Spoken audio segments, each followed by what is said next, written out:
You are listening to High Score 510, where real talk is our vernacular.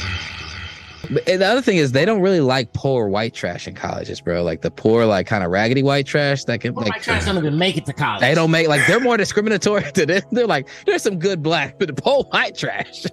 We don't want that around here. It's gonna bring down our stock. Poor white trash will be making alcohol in a dorm room with an old radiator. Poor white trash will have a dead body in their dorm closet in the first week of school. That's what poor white trash will have about 3 family members living in a dorm room with them. Poor white trash, like y'all said. Will move out because they say the dorm room price is too high, but take all the mattresses with them. Take it to go plates from the cafeteria. Poor white trash, under the sink where black people keep all their grocery bags, it will have a bunch of Forever 21 bags in there for some reason. They're not passing the SATs and the scats, all that shit. No, they're going straight to trade school. All the poor white trash are gifted in welding. Or they're gifted in like, I got to figure out how to do something with my hands because I'm too dumb to read. Poor white trash.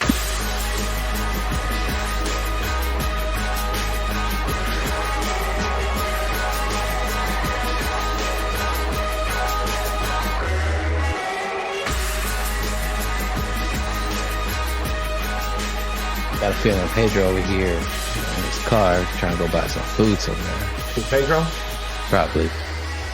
Man, my fantasy pitching just went in the toilet the last couple of weeks. Mm-hmm. But guess what? I had 14 stolen bases. Teams stealing bases left and right like they Ricky Henderson and Vince Coleman. Yeah, I think I'm and set. Otis Nixon running after cocaine. I think I'm set to win this week 6-4 unless Johnny Juco gets a hold or save. He's trying to make a trade. Who are we making a trade with? I don't know, man. People are giving him Josh Hader for somebody that's not that good.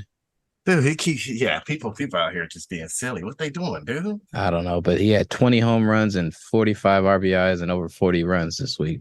Wait, he had 20 home runs? Mm-hmm. Damn.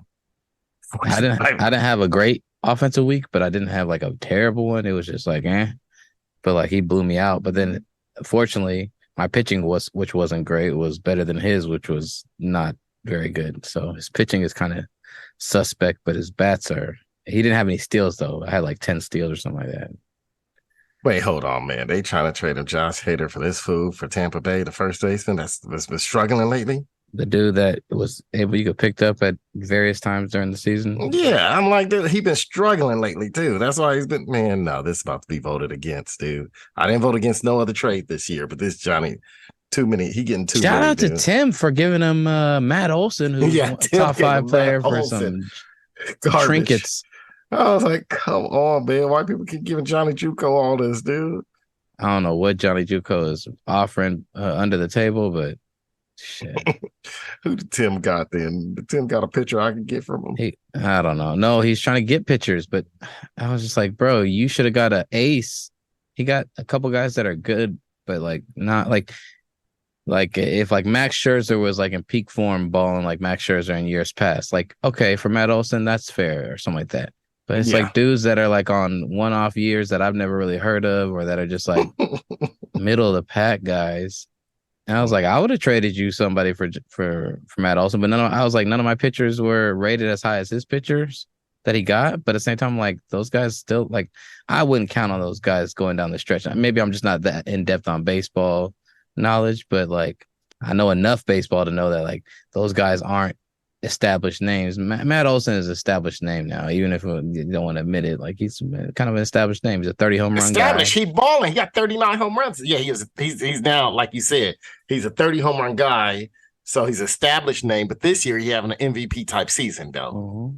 I don't know why he gave up an MVP type season, Jared. He's the he's like in the top 5 ranked players in our league. I'm like, why are you giving that up? But somehow I'm still ahead of Johnny Juco. So I just worry that playoffs come if he does 20 home runs in a week is ridiculous.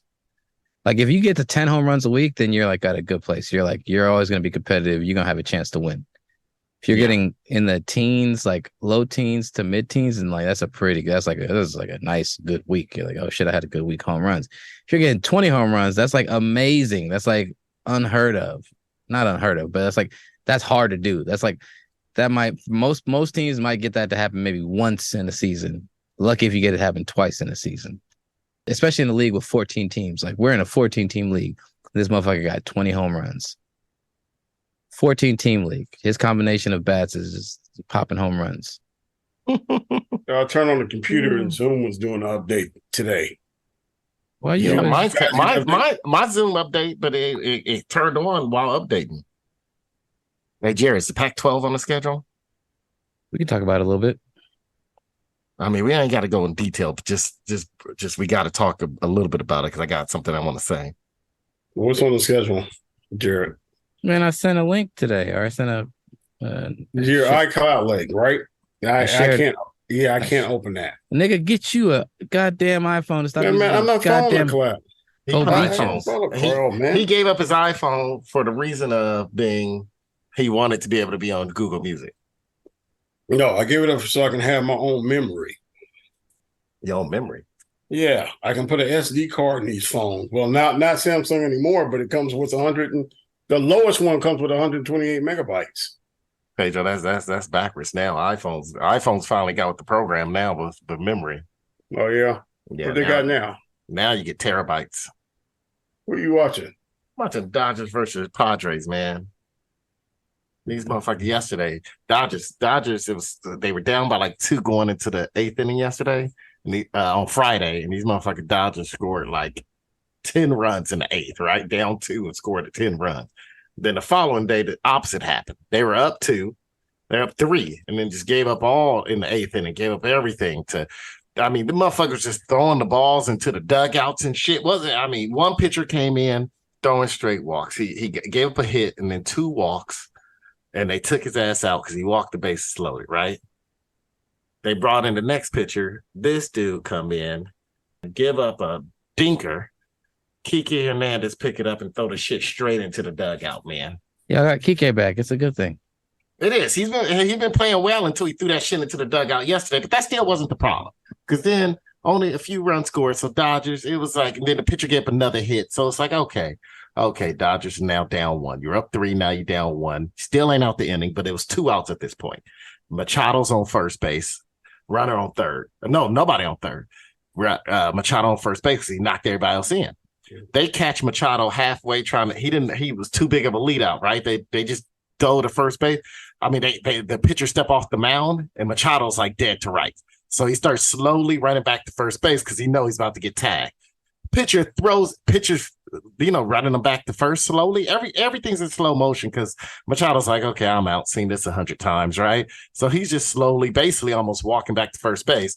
The pitcher, Ferguson, who sucked all year, slowly jogging him back to first base because all he got to do is just do a little flip. He is less than 5 feet away from Freddie Freeman, decides to launch the shit over about 5 feet over Freddie Freeman's head. Yeah, some of those guys don't know how to throw soft. Yeah, and so, I mean, he's 5 feet from Jared. There's no lie. Duck called me as soon as that shit happened. Duck texted me. You see this shit? Duck was so pissed. Dude, that would have been the 3rd out, got you out the inning. You go into the top of the 9th down 1. Machado messes up his hamstring, but somehow makes it all the way to 3rd. Next guy gets a fucking base hit, gets like a double. Machado score. I mean, next thing you know, they down like 8 runs, man. Mm-hmm. So everyone's like, oh, this is what San Diego need to turn their season around. They're waiting for something like this. You beat a good team, your rival, the Dodgers, and a game, just everything just went right. This and that. Now Dodgers out here. It's that them. Joe Kelly karma, yeah. Joe Man, Kelly Joe over Kelly, here. that giving you was bad hilarious. I like that. I don't have no problem with that. That shit hilarious, man. As much as Tatis do the same shit, that shit's hilarious, dude. Well, he threw at his head. Yeah, that's part of baseball. Yeah. Joe Kelly got control issues. Joe Kelly's trash. He got and they were control doing issues. lip reading. And he's like, Oh, yeah, fucking bitch afterwards. Fucking bitch. All right. Hey man, that's part of the game. All you gotta do is just go ahead and wrap one up. No, that's part of that. That's part of that white man's game. That's one of those unwritten rule things where they let the white people intimidate people that they don't like. Man, the Latins do the same thing, man. Do the same thing. I ain't got no problem with You know who usually calls for that though? An old white man bench coach. I ain't got no problem with none of it. No, I he don't. didn't throw out his head. I think he was having control as a player. Joe Kelly's always had control issues. Yeah, okay, whatever. You can make the excuse for him. I don't think he did that shit as a control issue. I think that shit was purposeful. Now, I'm not saying that part of baseball. I'm not saying that part. Well, he had to like flop on the ground and spin out, bro. But man, he didn't have to do all that. He yeah, threw a little too much on that. Dude, he threw like a 90. 90.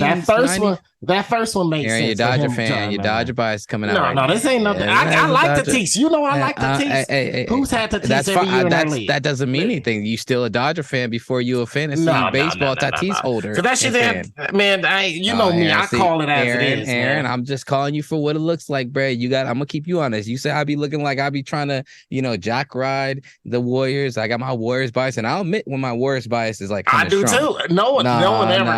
You put too much on it. Just because you don't like. We're gonna ask Pedro like when Joe Pedro Kelly get back. Well, no, I don't even know who Joe Kelly is until I saw that, and I'm like, oh, I don't like what Joe Kelly won the World Series with Boston. I don't like what Joe Kelly represents, and the other we don't know what he represents. Just a white guy that's up there throwing at people. Okay, you just said exactly what I don't like. What he represents. He's just a white guy up there throwing at people. Like that's what I don't like. That's what he represents. That's Aaron, you're just proving. But the problem is, Jared, this is my problem. No. The white people have the same arguments about the Latin player. I don't like what he represents. He's up there destroying the game. No, man, that's like trash talk, man. You can do it all, man. Just do whatever you do. Yeah, but except one actually has. Look, Ozuna. Go look at how many times Ozuna hit someone in the head with his backswing this year. A catcher in the head. Well, tell him to back the fuck up. But anyway, you mean scoot the first? But here's the thing. There's a contrasting difference, apples and oranges. And he's allowed to be where he is in the box. The box is parametered out to where he could be as far back in the box or as far up in the box. He has to be in the box. So he has his parameters. Now, what I will say is that, I'm saying, like, you have a guy throwing a hard ball at 95 plus miles an hour. We saw what happened. Giancarlo Stanton was never the same after that. He was starting to like really ascend into his career, and after he got hit in the face with that fastball, which that one got away from that guy. That was like you realize that he had an MVP year after that though. No, he's never the same. He won the MVP after that. He's never the same. He shit did hit him in the face again because right now he's running like an old ass uncle. He's never been the same. He missed the rest of that season. I thought he won MVP after I don't believe he was because he was with the Marlins when he got hit in the face, right? He was on an MVP tear that year. And he got hit in the face. Oh, I got yeah, I don't believe he won. I don't believe he won MVP after that. But I will say is that he was never the same. And you thought like he fractured parts of his face. Like he was out for months or weeks. I know that's not a good thing. So I'm saying is like you have like in that part of the game, like yeah, you can do it all, except one comes with actual real consequences. Throwing a 95-mile-an-hour fastball up in somebody's. Now, if you throw it inside and you brush them back in their midsection where they got to back up their hands, they got to back up their body, that's one thing. But that's where it hit him. That's where it got him in the hands. Hold on. You throw it up near somebody's face. No, I'm just talking about pitchers. He almost hit him in the face, Aaron. That wasn't near his hands. The second pitch was the hands because I thought it caught the bat. No, Aaron, replay it. I saw all I needed to see. You the one replay it. Let's replay it. No. Let's replay it and discuss it together because right now we got two different opinions, which is fine. That's what happens in this world. I know you're not used to it being in the Bay Area, but people have different opinions. Hold on, I'm the one who's you like that's not fine. It. You the one to be like, no, this is how it is. You know I don't do that. You know I do that. Like, bro, you over here. Let's take a look at it. Let's Joe Kelly. Joe Kelly is old white man baseball standards. This had nothing. Man, the dude was 0 for 3 at the point. Man, there was no unwritten. I'm not saying that. I'm Aaron. You think I'm saying like that caused something? No. I'm just saying as a practice in baseball, that's bullshit. I don't care if you brush somebody back, but you don't throw it up near their face. Period. I don't like that shit. Especially like I understand you could brush somebody back. They crowd the plate, brush them back a little bit. Make them think that you're gonna come inside. Make them honor that you will come inside. Right? I'm not against that. I am against throwing the ball 95 miles an hour up in somebody's face, past their face to where they have to backflop to avoid being hit. And that's part of the old rules of baseball. Can we play the video? Kelly Tatis. I'll look it up here. Let's see if I can get it. Pedro's back now. Let's see his opinion on it. I mean, it could be wrong. I'm not acting like I'm 100-mile-an-hour fastball. Are you talking about the fight that you sent me earlier this week or something? No, not the fight. We're talking about something else. We're talking about I said, look, I didn't say it's like a great thing that he did it. It's just, it is what it is. It's part of baseball. Football has occupational hazards, so does baseball. Baseball is a ball hitting you in the face. Football happens every fucking time the ball gets snapped. There's still a difference. Just like that's being like, oh well, like in football, you should then be able to trip people. It's against the rules. You don't trip them. Same thing. You don't. So here's the play. Here's that bat in the sequence. But here's what I'm gonna say. I am to a certain degree. I'm okay with dudes, brushing dudes back, but you're throwing 100 miles an hour and you're coming high and in, not just in. You come in, you can brush a dude back. You're gonna make him move his feet and think about where he's placing his feet when you go low. In his body, you're gonna make him back his hips up. You throw it at somebody's head, they're already leaning forward, they're contorting down to be able to try and drive through the strike zone, and you're putting them in a really unsafe situation. As a baseball player, that's just fucked up, bro. You gonna play the video, man, so we can see it, so Pedro can see it before you finish your diatribe and try to sway his opinion. Here we go. Can you just play it before you sway Pedro's opinion? I'm not trying to change the truth. I'm just spitting facts. Here we go. Padres got a run on an Outman home run in the second. Padres got 2 in the fourth. You see how low that was, Jared? That wasn't even at the number. That was at the letter. Season last year. That was at the hands. That was not at his face, bro. I'm telling you, see, now you over here being silly. Pedro, where are these pitches at? Rewind it. Pedro, where are these pitches at? That one's at his hands. Where did his head not start? even that close. No, stop. Where did his head start? Not even that close. His head started right there, Aaron. You can't put too much on that. See, one, Pedro, I was calling Aaron out for letting put too much on it, dude. Letting his Dodger fandom and him being mad that the Dodgers put too much on it, games to be over here defending Joe Kelly like Joe Kelly is the savior. He put. I'm not defending Joe Kelly. Your boy Tatis put too much on that second one, dude. That hit his hands, dude. I don't even know. I think it was called a strike because it hit his hand. It hit his bat. It hit the nub of the bat. It hit the nub of the bat. So that's his hands, Jared. It hit the bat. Aaron, no, stop it. Look at where his head is. You acting like the dude's Hold on, stop. You just saying stuff just to say stuff. You doing your Trump thing right now. Listen and look. No, that's what you do. You're saying something. No, it's not. Trump. Whenever someone don't agree, they Trump. No, there's certain common practices. Man, I must be Trump because I'm a Laker fan. Well, he's the most common person that does that, where he just won't. He just gonna say stuff over everyone else's conversation to try and sway and steer the conversation. You already did that. You said it before it started. You trying to sway instead of just playing the video. Look where his head starts. Look where that ball goes. That's at his face, bro. Nowhere near his hand, dude. Aaron, look where the catcher's glove goes. Look at where his head is. Look where the catcher's glove goes. Where his head was. You breaking this shit down like this is a Zapruder film. Because I'm telling you exactly what it was. To the left. No. The first one, the first pitch, I'm fine with. That's brushing somebody back. There's a difference. So, okay, this is my question. Did he hit him, Jared? And because I'm calling out this part of this old part of the game, which is they would do it to each other, but it's also one of those unwritten rules. This way we play the game type shit. That was also a way and a tool to punishing and keeping other players, the others out of the game in historical context. This one, this is fine. Inside, waist high, but look, inside. You see how this fool did his back though, Jerry? I'm not worried about that. I'm not saying you can say anything you want about Tatis. That's fine. Tatis, can you say he was putting too much on that? He put a little bit on it. Yeah, I'm fine. That's fine. I'm not.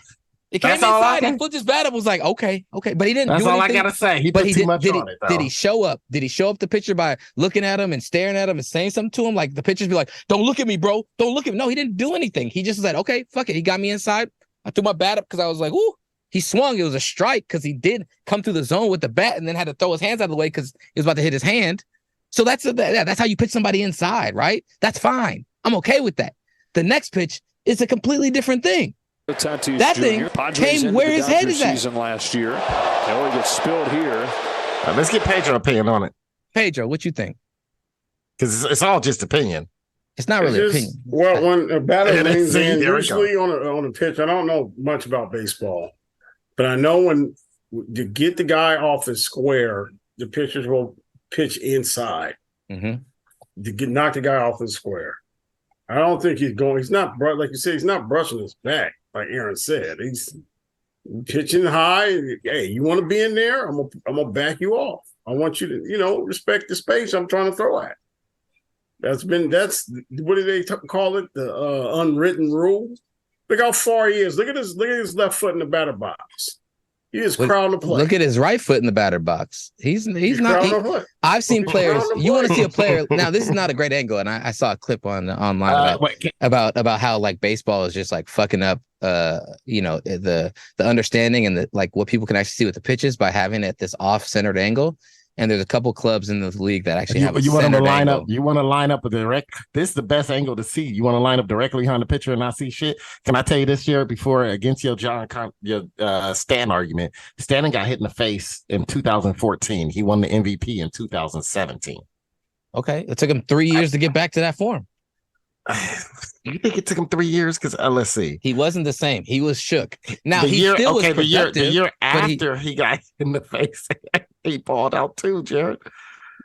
Mm-hmm. He said he's still productive, but he still looked like he balled out. I mean, I agree with you. I agree with you. He was on a trajectory. You hit me in the face in he was on a trajectory that year. He was doing Aaron Judge type stuff. That's what he was like. It was on the trajectory to dominate. You were right that year. I give it to you. The next year it looked like he wasn't recovered. You're right. The next couple of years he was down. That next year especially, he still made the All-Star game. But I mean, he had 27 home runs. He only had 74 hits. I guess he did it all in the first. He must have got hurt again because he only did it in the second half. He probably got hurt again. More than likely got hurt again. He only got hurt again because he made the All-Star game, but he ended with 27 home runs. Only played 74 games. Watching Juan Soto live, right? But he's in the middle of the battle. The year after that, that's Juan Soto. Now Juan Soto crowds the plate. Now you want to talk about somebody? Juan Soto. Jose Altuve. You didn't hear what I said. I was watching him live. He was in the middle of the battle box. He was basically standing I'm over. watching. Who's this up now? He's in the middle of the battle box. If you show this picture, look how close he is to the base. That's Machado. Yeah, look how close he is to the base. Compared to not Bautista. Is that Bautista? Yeah, this dude far. Tatis. Yeah. Machado's far away from the. Number one, if you look at Tatis's back foot, it is right on about the line of where the closest third would start. He's not even in that corner. He is leaning over, but look where he's leaning. He's leaning over, Jerry. You guys. I'm just like Aaron, Pedro. Y'all played more. I'm gonna say this. I didn't play baseball. I'll be the first one to admit that. Y'all played more football and basketball to me. So when it comes to certain things about basketball, I'm gonna say, you know what? Y'all got more experience. Well, I need you to teach me. I might argue. This is not teaching like me, dude. I used to be both feet up on the line of the box. Okay, you was both feet on the line. Yeah, how the hell were you crowding the plate that much? I won defensive MVP. I was like in my Altuve, baseball league when I was 6-7 years old. Pedro, that's a T-ball league. That's a T-ball league. Don't you start telling me. Best defensive player in La Mirada, California. You went from MVP to best defensive player, which was a both. Hey, you got to give him credit, Jerry. La Mirada had to have some talent because it was in between. It was closer to Orange County. But probably had some LA people there. Was the talent they pride themselves on? Their kids knew how to wipe their ass at the age of 6, like or 5 or 6. Like, is that what the talent was? Because it sure wasn't no good baseball. Look, I don't give a fuck where you are. Can I tell you this? 5 or 6 years old. I do. I'm with you. Gonna be good baseball. I'm with you. I don't like players getting hit by pitches. I don't like that T's getting hit by pitches. I don't even like Joe Kelly. He's kind of a dick. He should have stayed. He's perfect for Boston, to be honest. He balled out in that World Series where they beat the Dodgers. And then the Dodgers turned around and overpaid his ass. And I was pissed about that. So this ain't no love affair with Joe Kelly out of all people. I just thought it was an interesting moment. It was good. I mean, Tatis is one of those people that break the unwritten rules and talk a lot of shit. And Joe Kelly's one of those people that also everybody hates Joe Kelly. White people, black people, every color person hates Joe Kelly. And I understand, right? Especially everybody in the MLB hate Joe Kelly. And I totally understand. Well, all I'm saying is that I don't like the unwritten rule where it's still seemingly acceptable. Here, you see, he's 0 for 2 right there, Jared. It wasn't like he came up and popped. I don't care about that. He could be like, it would make more sense. But that's usually when it happens, though, Jared. It's like a retaliation, right? It would make more sense. Usually a retaliation. But Aaron, you can retaliate in other ways other than throwing at somebody's head. No, I don't think it's right. But I'm saying I don't think it was retaliation. I still don't like the retaliation. There's retaliation. Like retaliation is if like somebody like hit your player, one of your best players, for some bullshit reason, right? Then you get somebody back, right? I get that. That happens in baseball, and you usually hit them in the butt and the back.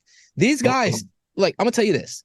Playing baseball and being able to throw a consistent strike is what makes you able to even make it to like playing a decent level of like high school age travel ball. Making it to college, you have to have either ridiculously be able to just to throw hard, but you still got to be able to throw it into a strike zone, which is about a 3-foot square, right? You know how to throw a ball. Any baseball player that played a lot of baseball, when like we're like doing something, I want to like, it's like, hey, who do you want to have you throw you something? You're gonna be like the baseball player, because they know how to throw and control where that thing is gonna go, especially if it's not like, you know, too big, you know what I'm saying? Anyways, but like there's like as a baseball player, you throw the ball thousands, hundreds or tens of thousands of times over your career. Thousands to tens of thousands of times. Okay. Yeah. That's like doing a layup thousands of times. You know that like it's not like, oh shit, it went off the top of the backboard on this layup. No. Nobody's fouling him. Nobody's hacking him. There's no reason for his layup not to be, this is the layup. I know how to throw it in where I need to throw it in. Now, you could be like, hey, we're going to throw it inside, but still, they know how to throw it in a small box. They know how to throw it with accuracy on a like 60 to 70% accuracy rate down in this spot, in this box. Now, every once in a while, yes, it can't get away from you. I don't disregard the fact that even the best players, the ball can get away from them sometimes. Even the most well-thrown players, the ball can get away from them sometimes. But the odds of it getting away up near somebody's face typically is it's a greater odd that they're doing that on purpose than it is to be like, oh, that one got away. And you could tell when it gets away from a dude. There's a difference. There's a difference between you see his posture and where he's throwing. He's letting that motherfucker go, and he knows he's throwing it high and really far in. He's going up and in. Now it's not as bad because he still kept it. It wasn't the most egregious up and in at somebody's face I've seen, but it's enough for me to be like, I still don't like that shit. That's not cool. That's some bullshit, and they need to get that shit out of the game. I'm sorry. They won't, because that's one of the notes that makes baseball unique is their unwritten rules, which, you know, you have the lack of time limit, you have the inning style format, you have, I'll tell you, something right now, Jared. I'll tell you something right now. It's a lot of celebration in baseball. I just watched this dude hit a base hit, and then he's celebrating the base hit.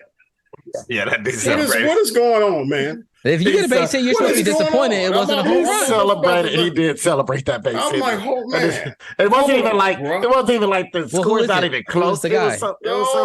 It's this Latin dude on the Dodgers. What's his name? Rojas or something. He's the bottom. Oh, he's a steals guy. Isn't he like a steals guy? He's about to steal some base. He's like the bottom now of I get to go to work, bro. I love getting on base. Hitter. I love getting on base because that meant I get to go to work now. I get to impact the game on a secondary level, and a level where it's not like, you know, it's not like football, it's not like bat, or maybe kind of like football in different ways. Like you can influence a play as like a safety or running a false route, but like as a base runner, if you're a good base runner, which I was back in my prime, you know, I used to run that 4.240, right? You know what I'm saying? But obviously you're scared of pitches getting pitched into you though. No, I wasn't afraid to get, because I was short and quick enough to be able to like get out of the way. The way you fighting this Joe Kelly, man, that tells me you probably lined up on the outside line of the box. Nobody I was playing against. I was playing against Aaron was throwing 100 miles an hour. I'm gonna tell Jason, man, Jared probably lined up on the outside line of the batter's box. Dude. I was leadoff hitter, bro. My job was to get on base. Outside. The problem is I had bad people behind me. There was one good bat that had to bat third, and then everyone else was like bad. Like second batter was like this kid, like never had anybody that could hit for a lick behind me. Our fourth hitter couldn't. We were bad. We had me and this other dude were on the team. That was the team basically. Like it was other people and other bodies, right? You got to feel it. You have 9 people on the field, whatever. There's other people playing, but like I would get on base, and like if I didn't steal, I was probably gonna be at like it was gonna be a strikeout, and then other batter came up, and like hopefully I'll be able to like, you know what I'm saying, steal or do something, get, you know, score, but I had to hope my second batter wouldn't make contact. So I was like, just take pitches. This is how bad our second batter was. Like, just take pitches. Give me a chance to steal. That's like, just give me a chance to steal. And I didn't steal as much as I should have. But like later in the year, my I found out like, coach said you got a green light whenever you want. I was like, I would love for him to tell me that personally, because I'm sitting here waiting for him to give me a steal sign, wondering why this motherfucker ain't gonna hit behind me. You know this motherfucker can't hit. The best he's gonna do is hit a grounder to the shortstop or second baseman, and I'm gonna be out, and his slow ass ain't gonna do nothing. Come on, that's so you trying to say your coach should have told you that? If you trying to say he never told you that? He didn't tell me. No. One of my teammates told me, and I was like, Coach, I have the green light whenever. He's like, yeah. And I was like, You never told me, bro. Like, I'm trying to be a good leader. I'm trying to, like, I'm paying attention to the what is it? The third base coach when he's out there giving my signal, whether I'm gonna stick or what I'm gonna steal, or if we're doing some kind of bunt. Like, that would do a bunt and run. That was like the extent where I'm like, he's gonna give me the steal sign maybe, or it's gonna be a bunt and run, or this guy's gonna ground out. Hopefully he strikes out and takes a few pitches so I can get that steal sign from him. But like, so I should have just been stealing all year long, anytime I wanted. Once I got on base, I should have just been like, you know what? I'm going on first. I don't give a fuck. Like Ricky Henderson, my boy. This sound like that story Duck told me when Duck said he played Little League and he knew that the catchers weren't good at throwing the ball to and even though it was an unwritten rule, he said, but his coach was this dude that didn't care about the unwritten rules, so he told him to steal every time the ball was being thrown back to the pitcher. And he's like, every time we got a walk or a base hit, we might as well just went to second because every pitch we were steal when the ball was being thrown back to the pitcher. Yeah, every. See, that's where your unwritten rules start in baseball, Jared. It didn't start in major leagues. It started in little league in high schools. I don't know about that. It started with old white men. That's what I remember. It's probably from 1910 to 1920. But they were the only ones playing the game.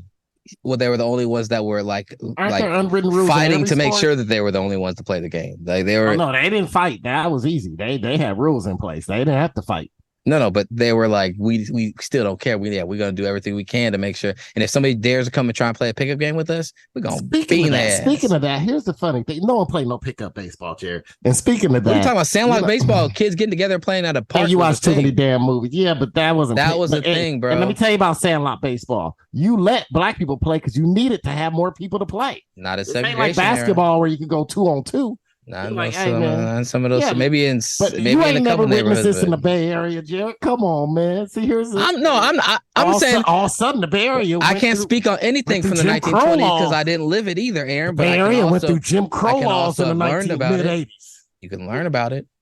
I didn't know the Bay Area went through Jim Crow in the mid-80s, Jared. But here's the crazy thing. I'm not talking about my time. I'm talking about early on in the formations of baseball and all this lore. That's what. Why the hell are you talking about the formation, man? Because that is that's what has baseball. It's the last thing that baseball has going for it is the fact that, hey, it is not as popular as other sports anymore. There are new sports that are overtaking it in popularity. That's already been to overtaking. That's what I'm saying, Aaron. So what is one of the last things that really keeps baseball relevant? What keeps baseball relevant? It's history. It's pride in its history. It's pride in its stats. It's pride in its legends. So why'd you play so much then if you hate it so much? I grew up playing baseball games than there was a lot of black people playing baseball when I came up. Man, baseball was something that I played. Playing baseball. What are you talking about? You look at the numbers of when I was more than now. Yes, child, it was like night and day. There's you probably had about 5. It's single-digit percentage of black players in baseball now. When it was double digits. It was single digit by 1980. Look it up. Okay, when we calling your prime baseball years? 1989, right? The A's winning it. I'm talking about anywhere from 87 through 95. How old were you in 87? 87. I was 3 years old. I was watching baseball. As like my brother played baseball. I was going to baseball games. I watched baseball. We watched baseball on TV. The A's. So you said 87. The A's were actually good. Weren't you 4 years old in 87? 80. I was 3. I said I was 3. All right, so let's go 89. Let's go 89. Your prime baseball years, 89. You was 5 years old. The A's won it, right? Mm-hmm. Wait, you had to be first grade, right? Were you first grade? Because I was in eighth grade. I was in eighth grade. I don't remember. You were first grade because the World Series when the A's won it started my 89. I was in eighth grade. That was an eighth grade year. That was in eighth grade. So you was at least 7 years younger. You was in first grade. So let's count that. First grade. What was the percentage of African Americans? But anyway, let me tell you about this weird thing I was looking up on Twitter. So I'm on Twitter yesterday, and people are throwing up all this stat talking about how I guess during Babe Ruth time, if a home run was hit, if you hit a home run and it was on the inside part of the foul pole, but it bounced, it went out the stadium and then bounced to the right of the foul pole, that it wasn't declared a home run. And then they started saying, also back in Babe Ruth days, if there was a runner on base and they were down and the score was tied, and so basically he hit 7 home runs when the run was tied, right? When the score was tied, and as soon as the run crossed the plate, it's considered over. And so he only got credit for doubles on those. And I'm like, what kind of bullshit is this? Let me go to the comments, right? They're like, Babe Ruth got cheated out of so many home runs. Some dude did the stat, was like that only happened 7 times to him, right? Total of with the ground rule, the ball bouncing to the left, to the right of the foul pole, and the run scoring when it was tied only happened a total of 7 times. And they were like, I thought people were gonna be defending Babe Ruth. There was like 3 people defending him, and about hundreds just going off on him. Like, yeah, Babe Ruth. Yeah, I like to see Shohei Ohtani playing back then when the fastest pitcher threw 75 miles an hour, right? They're like, with no changeup, no good changeup, nothing, none of that. And then they talked about how the porch was only 215 feet when he played in right field at Yankee Stadium. Yeah, you had regular ass white dudes playing against other regular ass white dudes. And then here's the crazy thing, the craziest thing that was that I didn't know this. So if the ball bounced and then went over the field, it was considered a home run. Did you know that? There was no ground rule double. They called that a home run. They're like, how many home runs he got off of that? Somebody was doing some stat digging to try to figure that out. They were like, I guaranteed he will lose at least 50 on that alone. Yeah, right? Babe Ruth was an octoroon too. You know he's black. The computer, another idea stolen from the black man. Well, that's what people say. I mean, I don't know. I really don't care. I just thought I don't count. Whenever somebody has some mild angle of blackness that's been associated to them, or they might be questionable, I just call them octoroon. That's my thing now. I don't even know if that's a real thing. I think I read it in a book once. For me, all right, Aaron, how many didn't black count players? to me. What was the percentage of black players in baseball? Hold on. Per decade. Okay. Baseball demographics. I got it right here. This is okay. Here we go.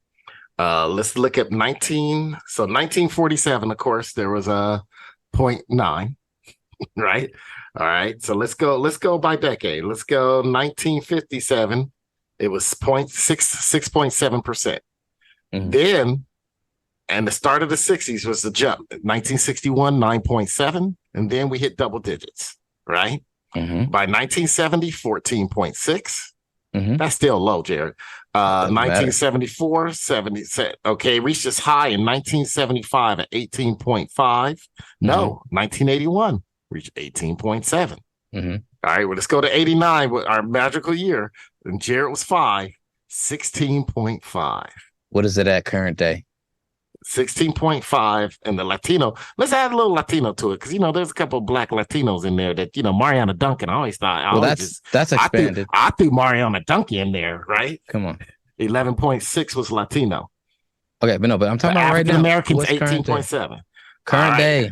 It was 16.5 in 89. Current day.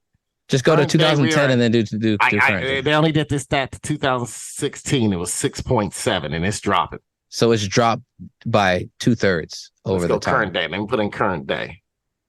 If not more. It's like 2/3 of what it was when I was coming up, which... What was the number when you was coming up? You said it was 16 or 18? It was 16. 16, okay. 16. Highest 18 was as high. Okay, so it's dropped to now 2/3 less than when it was at its peak. But let's say like almost 2/3 also from when I was, really forming into baseball and seeing baseball. We have 6.2 right now. And some of the best players in baseball, like consistently, there were black best players in baseball. There's still black best players in baseball. 6.2. A lot of them speak Spanish and don't claim they. Mookie Betts. Mookie Betts. Tim Anderson. Okay, don't get Tim Anderson. Tim Anderson. Tim Anderson is not. Tim Anderson's not having a good season. Tony La Russa might have ruined him and that entire team. Some people don't have good seasons. Hey, yeah, every now and then there's a team that everyone thinks gonna be great. They're young. They got all these great prospects in every sport, and they just don't work out.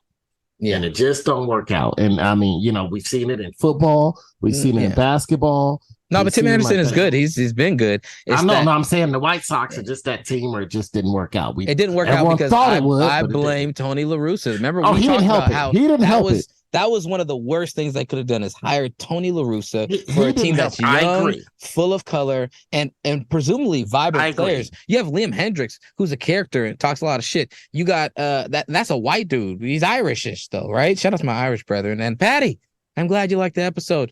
Have a beer with Pedro before he gets deported. Anyways, other than that, but I'm just saying. What was I talking about? I'm a little high right now. I can tell. You were talking about, man, your boy coaching the White Sox. Oh, Tony, yeah, that was bad. He had Liam Hendricks. I mean, we still don't know if they were going to pan out. Let's be real. I think with those bats. But remember, there was stuff where, like, there was he stuff fucked over a catcher. He fucked over a catcher. He came out and didn't support his players when there was a dispute over some unwritten rules bullshit. He didn't back his players up. I agree. And like that, like he's kind of a shitty dude. Hearing him talk, he's just kind of a shitty guy. He oversaw that was steroids. Your manager. I'm not saying that I didn't enjoy that night the 1988 through like 92 A's in that iteration of baseball. That was an amazing time in baseball. But I will tell you one thing is that Tony La Russa oversaw some foul shit with Jose Canseco and Mark McGwire as we're learning. But you know who they did have on that team? Dave Henderson, Willie McGee, Ricky Henderson, Dave Stewart. I just named 5 black players that were on that team. 5 black players that were. Wait. Name those 5 black players again. Ricky Henderson. Dave Stewart. Dave Henderson. Harold Baines. Was Harold Baines on that team? Yeah. Willie McGee played for him. Yeah, but he wasn't on that team. Willie McGee did. He was on one of those teams. He was on 91. Don't forget Dave Parker. Oh, yeah. Dave Henderson, Dave Parker. There's someone else. You missing somebody else. No, I said Ricky and then Dave Stewart. There was an old ass guy that could hit, but he used to hit better when he was younger. But they had him. I forgot who he was. I don't remember. You missing somebody else. I think there is somebody else. But those are and those guys were everyday players. So you're seeing half of their lineup, 4 to 5 guys on a regular basis are playing. But you can't. But I mean, let's not just blame MLB. I mean, there's other factors around. Yeah, no, and it plays into the fact basketball. It plays into my other argument, Aaron, is that basketball's popularity grew. Football's popularity grew. These sports overtook baseball as the national pastime. So what does baseball still have to hold on to for their relevance? It is their history. And a lot of their history, we already all know, is, questionable with asterisks all over it because of different parameters and systems that were in place in its sport. Just like other sports, too. It wasn't like football didn't have that, So I'm not saying that those things, basketball didn't have that. But they weren't as popular, and nor did they play on the popularity of their history as hard as baseball does. That's my point. That's part of my point. This argument making a lot of sense here. I win. All right, y'all ready to start the show? I'm just happy we're talking sports. So that's why Patron ain't pitching. That's why Aaron was leading me down this path. Aaron's like, I'm gonna argue with Jared. I bet you he cut it too. I bet you he cut it too, Pedro. He's gonna cut it. It's gonna be only like it's gonna. According to people, like, oh, you guys talk sports for 30 seconds. All right. Well, welcome, ladies and gentlemen. You are listening to the High Score 510 podcast. You can catch us at High Score 510 on the Instagram, the YouTube, and on the Twitter at Horcrux Hipster. Also check out our TikTok page at the High Score 510. Find us, follow us. Hopefully you can see some videos that don't get banned on there too. And check out our Patreon page at patreon.com/High Score 510. And we are here with this is Aaron AG3 coming at you faster than Maurice Jones-Drew's probably had the Popeye chicken. They see how big that dude look. I saw him this morning. I was like, God damn, that dude thigh. I was like, when I first saw him this morning, Pedro, before he sent out that text that said you thought it was Ward Sapp, you thought they hired Ward. Dude, I saw it early this morning because they were at the Browns camp, and I said, dude, this dude looked like they're at the Browns or Indianapolis. I don't know. They kept jumping back and forth. There's at the Browns. And I said, damn, this dude looked unhealthy. He looked unhealthy. I was like, damn, he looked unhealthy big. And I thought about it because they just showed the Hall of Fame with Joe Thomas. And I was like, damn, he looked skinny. And then they cut Marie Jones-Drew talking about him. And I said, damn, he looked unhealthy. MJD over here getting big. All right. Well, here's your soundbite, Aaron. And I hate fuck niggas. Even though I have some fuck niggas in my family. No. Got a lot of them motherfuckers. Stop it, my fuck duty, dude. Stop it, Poochie. And if you don't want to be no fuck nigga, don't be now. Good Lord.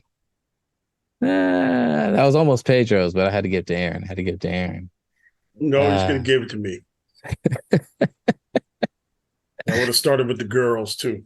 Come on. Stupid. All right. And we are here with Everybody's sleepy captain and truck driver. So Captain P-Punk's here to report, and I got to get off this thing at 8:30 because I got to get up early in the morning. All right. Well, here's your soundbite, Pedro. Last weekend, when you weren't answering my calls, I went to a party with Brian, and I went home with him, and I slept with him. Yeah, I know what happened. What? Yeah, we planned this all out. What do you mean you planned it out? Well, Brian bet me $50 and a pack of cigarettes. What? That he could sleep with you. So now I'm down $50 and a pack of cigarettes. Fake ass shit, Jared. That's fake ass shit. Yeah, that's fake. But R.I.P. Jerry Springer. The way she looked, she's about worth $50 in a pack of cigarettes. That's what I'm saying, man. He would have been better just betting Brian. Just, hey man, why don't you sleep with her and I can keep the pack of cigarettes. I'll give you the $50 to go sleep with her. I keep the pack of cigarettes. Yeah, stupid. All right. And my name is Jared, aka DJarTT, with 2 T's for a double dose of that tink tink. The D is silent, so it's just Jart. And shout out to Vince McMahon in wrestling for always having no chill segments like this. You may not realize this, but you're an African American.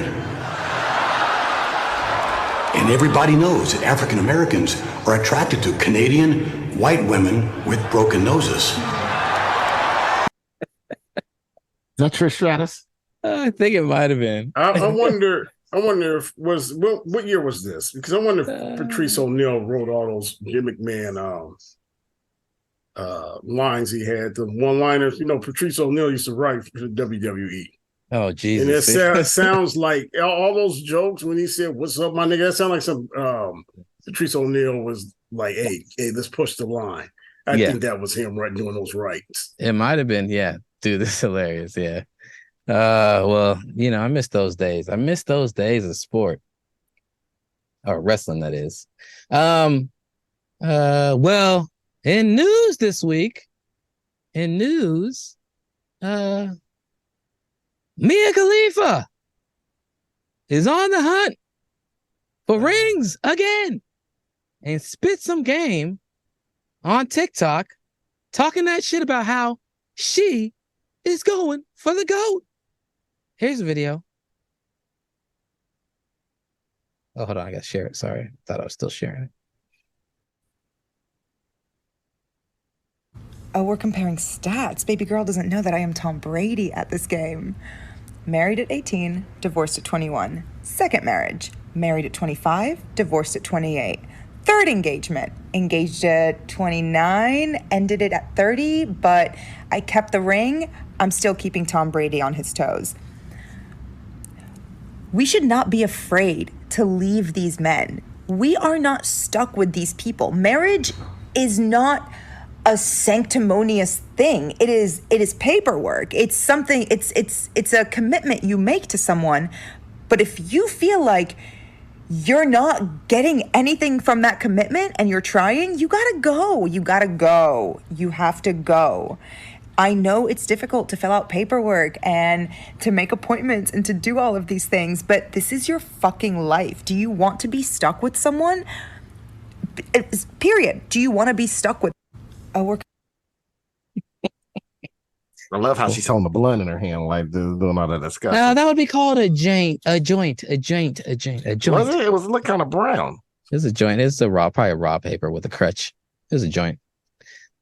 But yeah. Anyways, yeah. So, what do you guys think about Mia Khalifa? Is she the GOAT of collecting them rings? Man, I'll be honest. I what she said wasn't that bad. I just don't. You know, it's one of those things where sometimes you don't have the best messenger. The message is good, but not the messenger. It's one of those. The message ain't wrong. I'm just trying to figure out how fast she decides to get engaged and marry people. That might be a part of the issue here. I'm like, I think that's she ignored the entire front part of the situation, being like, just marry who you want, just do the paperwork. I'm like, she marrying for dating, right? She did the first one at 18, divorced by what was it, 19 or 20? And then the second one, was that the 2021? I remember, was she married to that one, or was that the engagement? I don't know. That might have been the married 2020. All I know is that she's been engaged 3 times, and 3 of them have not worked out. 2 of them married in 2020 to I remember she was dating this dude. She would throw it all over social media. Oh, she probably got that COVID, that quarantine marriage. She was dating him before. He was before the pandemic. She was dating him for a while. I mean, they dated for a long while because he was like a chef out in Sweden or some shit, and she would just blow it up. You know how she used to need attention and show up at every fucking sporting event in Florida, right? Like, remember she had like her. Well, she was still like only 21 years old, 23. Yeah, years I guess. She was still like she married that dude, and the craziest thing, I remember her arguing like. That was when she came out. Remember, you played on the show. She came out asking people are trying to get all her porn offline because her fiance her boyfriend was having a hard time with it. It was that dude. That was the dude that was having a hard time with it, and this and that. And it's like, come on, man. Obviously, he dated an ex porn star. He ain't had the chops for it. You knew that wasn't gonna last. Yeah. What do you think, Pedro, about her irregular marriage history? You know what? Like, the people that tell the truth the most are pimps and hoes. They always tell the truth. And that's what I admire by them. They continuously tell the truth. I only listen to pimps and hoes, okay? When it comes to real life stories. But she's got too many. She can't give marriage advice with that many bodies at all. Would you call that marriage advice though? She was taking. Her advice was walk away when you want to. Well, yeah. You don't need to stand if you're not getting what you want. That's not bad. I don't know if she should be the messenger for that, because she's got too much. She has too much soul. She snatched too much soul off of people. She's not a person that has morals there, and she's a professional. Just because she had sex on camera don't mean she has less morals, man. Yeah, she did. I don't care. No. That was a job, Pedro. That's a job. Aaron's woke side is coming out. Yeah, no. When you let somebody in your body that much, and I don't care. She wasn't in it that long, man. She probably had. I'll be honest. She probably had less sex than some of those women you went to high school with. You know what, y'all? We need to stop the show real quick right now. I don't know what it is. Maybe it's about people that have had extensive important time in LA or whatever. Aaron is defending Mia Khalifa right now. As we're talking about this right now, Aaron is defending. Let me just reiterate to all especially our longtime listeners. I love y'all. Appreciate y'all. Y'all are dope. Keep rocking with us. We need to stop. Just take a moment. Everyone take a moment of silence. Just like a moment. Just breathe. Saying like we need to like look at this moment, almost like we're saying grace at a funeral, on the turkey dinner. Aaron is defending Mia Khalifa right now, so that's Pedro making this argument that she like against people morals and soulless. She a hoe. Sex for money. Having sex for money. There's people who are married to people and have sex with their husband that they don't love, Pedro. Guess what? Aaron, you're right. Now I'll take that back. Y'all still some all hoes. these pimps credit. That's Y'all the thing. still It's like hoes. I don't believe, because look, y'all know the stuff. I really don't believe in, like she said, that paper, getting married. I believe once a hoe. I think those type of people. Maybe I'm talking about the wrong thing here. I just feel like the people that are in that industry, when they talk about relationships, it really irks me. Like, you don't have a relationship to the game. You don't have a relationship with a person. That's all I'm saying. I feel like everything's out of context when hookers are talking about the relationships and how to go about life and things. I feel like it's like a cheat because they got the cheat code. Well, I think there is relevance. They're in a fantasy. I think I do agree with Aaron though. I think that sex work is something that is should be acceptable, more widely acceptable. Yeah. You can still be a hoe, you can still be a slut, but you can also, what I'm saying, like the same way that people are allowed to monetize whatever their talents are, or what they, what they're passionate about, or what fits their paradigm. Like the moralization of the female body and the human body is part of our culture in different ways. So I understand the give and take, but I still think, especially this day and age, as we are getting past some of those stigmas, like sex work should be a viable way of work for people if they choose to. Like if you choose to go work in a field and pick cotton with your docky hands, like that's work that you probably good at because it's in your blood, right? So that's terrible. They got a lot more morals than some of these other people. I just got way more racist on Pedro than Pedro. I was trying to think what you would say, Pedro. I'm sorry. I'm big boned. I'm heavy structure. I'm hung low. If I pull my shit out, this whole room get dark. I don't know, but at the same time, she's still a hoe. She's telling the truth. But I think there's a spectrum of like the detachedness of intimacy and a relationship in that way versus the people who are like super sanctimonious or like super like about like you find one person and the first person you ever have sex with is you're gonna be your husband and you're gonna have a baby and you're gonna love that baby till all time and eternity, and God will see you through any struggles and challenges with that baby. You will have that baby. You will not cheat on your man. So, but you have those two different poles of the spectrum, or two considerable poles of a spectrum. You got the whole end. You got the regular sex gospel evangelist end of the spectrum. And then you have Pedro. The regular sex end of the spectrum. Yeah. So, That's but right. I get it. But I do agree with you, Pedro. I wouldn't like if I'm somebody. I'm not a woman, so I can't speak on like that experience. But like as somebody just like generally gonna speak on the relationships, I'm not gonna be taking as much from her. I'll be like, she might make some good points, but at the same time, I'm asking the question like, all her points are valid. Okay, yeah. I'm not going to take. I didn't think she said nothing wrong. I told like when we're in those discussions with women, I always tell them, hey, instead of running this game, I'm just going to settle. No, go after it. If you want a nigga with a 9-inch dick, go ahead and get a nigga with a 9-inch dick. Big black nigga dick. If that's what's going to make you happy. If you want somebody to drive Mercedes Benz and blah blah blah, go after that dude, right? Go after that. That's what you like. That's the only way you're gonna be happy. Go after that. If you don't want no bus drivers like they were saying this fall, or I'm sorry, this spring when they was talking about the whole thing that went viral, go after you a rich nigga. Good luck finding one, because it was all on PPP loans. Oh, isn't that a movie on Tubi? That has something called PP. What was it called? PPE out? No, PPP's all out or something like that. Yeah, something like that. Well, wasn't that what that movie you were telling me about the other week with the blind dude and the special and the dude with?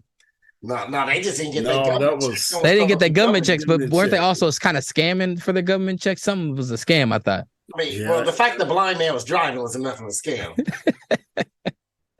Neither of them had disability in that movie. That was like the Usual Suspects like turning moment, that big reveal when the Kevin Spacey turned into Kaiser Sose, and like both them dudes was obviously hustling each other and the government, and they both took each other's hustle for real. That's how good of hustles they were. Boom, mind blown. Tubi, shout out sponsorship. I got ideas for y'all. Make your movies better. Anyways, all right. Well, thank you, Mia Khalifa. Shout out sponsorship. Come on our show. We'd love to talk to you about, hoeing. Just hoeing. That's the only thing I wanted to know about. Just hoeing, Mia Khalifa. And according to Aaron, you're not all that great at it. But you can come on the show and talk about it. So I'm fine. Yeah, let's get you on the show. So this is a formal call out. Any of our fans out there, please shout out, tag me at Khalifa, tell her to come on High School 510 because we love defending her and also wondering how it is that she can hold like a dead fish. Nah, see, the problem is Pedro's Christian background keep forcing him to say crazy shit. You the one who said she has sex like a dead fish or a sedated panda. I said Panda had sex better than her.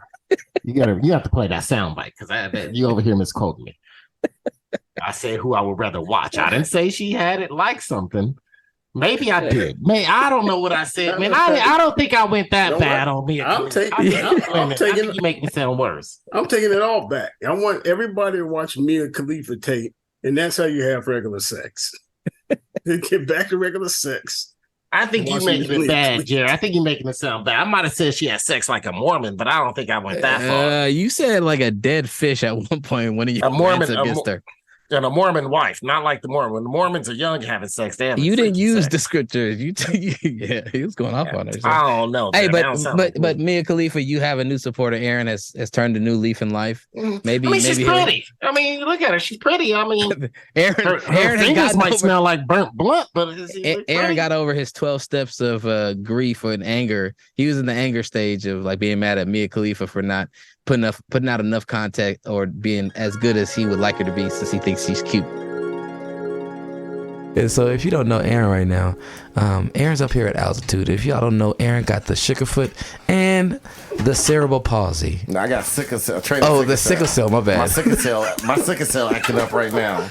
His sickle cell is acting up a little bit because the altitude fucks dude. He got that Ryan Clark going on right now, but he hanging in there.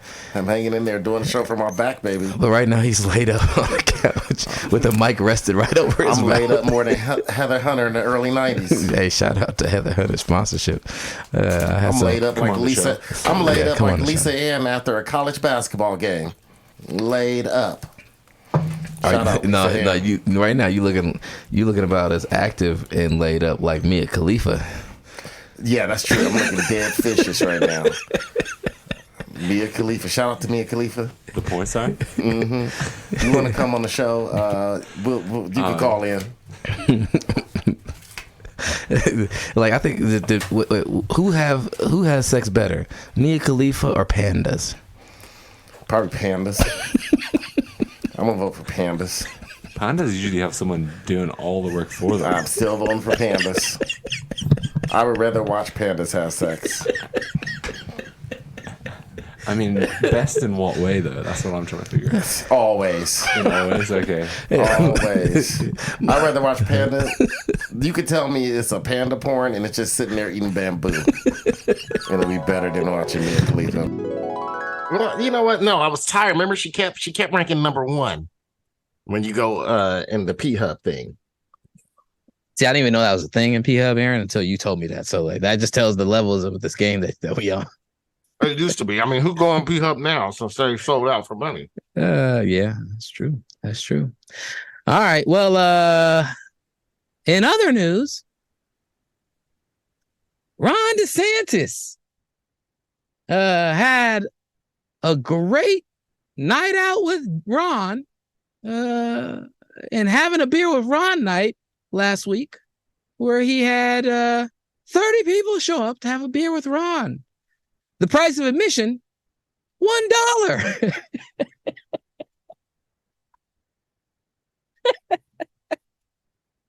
What do you guys think about Ron DeSantis trying to throw a fundraising campaign in New Hampshire and having tickets be $1 to come to the event to have a beer with Ron and only selling 30 tickets? This man ain't even in touch with the regular racists. He can't get regular racists to get on his team. He's ridiculous, man. It's like Trump is at least funny and is willing to torch anybody. Ron DeSantis is just like, I hate other people's, and I will say and do legislate things that will make sure you know I hate you. Which I don't understand. Why do Cubans support all that crap? I don't get it. It's people who are willing to look past like certain like moral or ethical beliefs or convictions or even just thoughts, honestly, because some of them don't have them anyways. They just even take the thought to even like consider it and go down that line of what it represents. they're like, nah, my economic interests or perceived socioeconomic interests and pursuits supersedes that. So fuck that. Why would he go to one of the most democratic states? Well, wasn't the New Hampshire Libertarian group? Maybe the New Hampshire Libertarian group. Maybe it wasn't as big as he thought it was. They told Nina Turner to go pick cotton. Yeah, I mean, there's probably a few, but the thing is, New Hampshire, go look at their voting. They're blue. Always have been. Yeah. Maybe that's where he was trying to get that crowd, trying to rally him up. It was like, hey, shoot, we got some cotton picking lovers up here. Maybe just really want to have a beer. More support. No, man, that's well, originally ticket prices started at $50 a pop to get into the venue or the bar to, hang out with Ron, have a beer with Ron. And then it dropped down to $1 hours before the event because there was not hours, but days before the event because there was nobody buying tickets. And 30 people showed up. So good times had by all. The ticket prices were cheaper than the beer. It's basically paying a $1 cover. Like a $1 cover don't do much. Like if you got to have at least a $2 or $3 cover, that'll make people think. You got to get to $2 or $3. Maybe a $1 cover. People are like, man, I throw $1 away as a tip. Now I just ain't tipping. Like I'm coming in here. Yeah, $2 cover will keep some of the riffraff out of places. Right. Just $2. Just $2. That's a level of riffraff you don't even want to consider in your establishment. Somebody who is unwilling or unable to pay that $2 to get in. Man, see, if Negroes was bright and paid attention, there should have been about 30 niggas in there and be like, hey, what's your beliefs? Mm-hmm. They all should have showed up. It was in New Hampshire, Pedro. They wasn't done. Man, them niggas can drive from Brooklyn. It's up around the corner. Especially them uppity Negroes to be just right there. No, man, they ain't gonna mess up their Clarks driving from Brooklyn. I guess not. Lazy niggas. Anyways, I get this from Sink Uger from Young Turks. The Republicans need to find them a candidate and find it fast. Yeah, it's not looking good right now because he's got 7%. I think Trump has got 60% of the Republican league votes right now. Trump's tied with Biden in the national polls. Apparently, I heard it's also like 50% of people would still support him if he was found guilty of all these charges. They'd be like, it's more than that.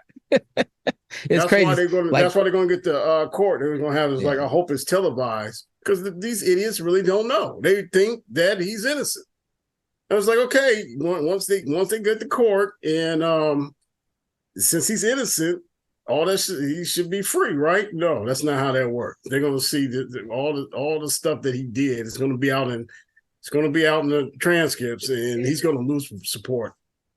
Yeah, they're going to see it through. Well, really, it sounds like from the different polls, and you can't do exact metrics or math to say, but 60% or so in the 60%, it was like among other candidates, he's winning right now. And then if he is found guilty of all these crimes or is, it only drops down to 50% of the Republican base are voting for him. So he has 60%. If none of this stuff happens, it only drops by 10 percentage points potentially ish.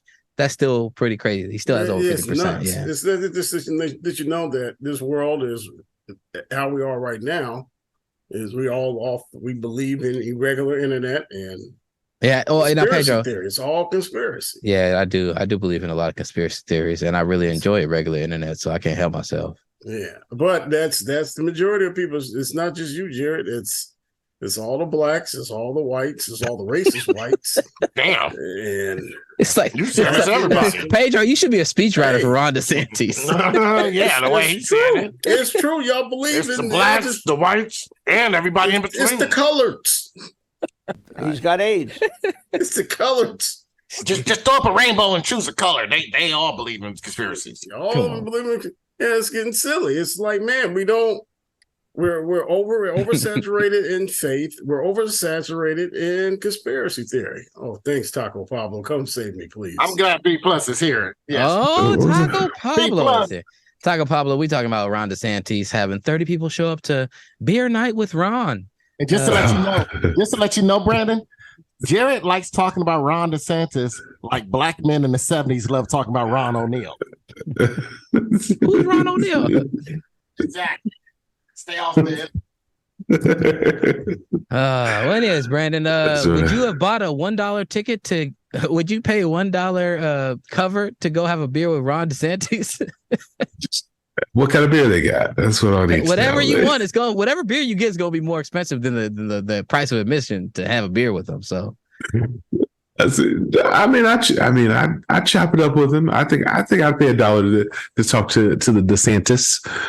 I have a few questions. Like where you get those rain boots he's so famous for wearing. Who does his hair? Why the fuck did he wait for 4 more years to become president? I don't know. Did you ask him, do you know what it's like to be a gay person or a black man? Tell him, are you sad because you're not tall enough to ride the rides at Disneyland? Have you ever experienced life as a nigga? Hey, see, that's another thing. A lot of the gays should have went up there. They got that $1 beer and they have all them show up, all the transvestites and the LGBTQ. Start trolling.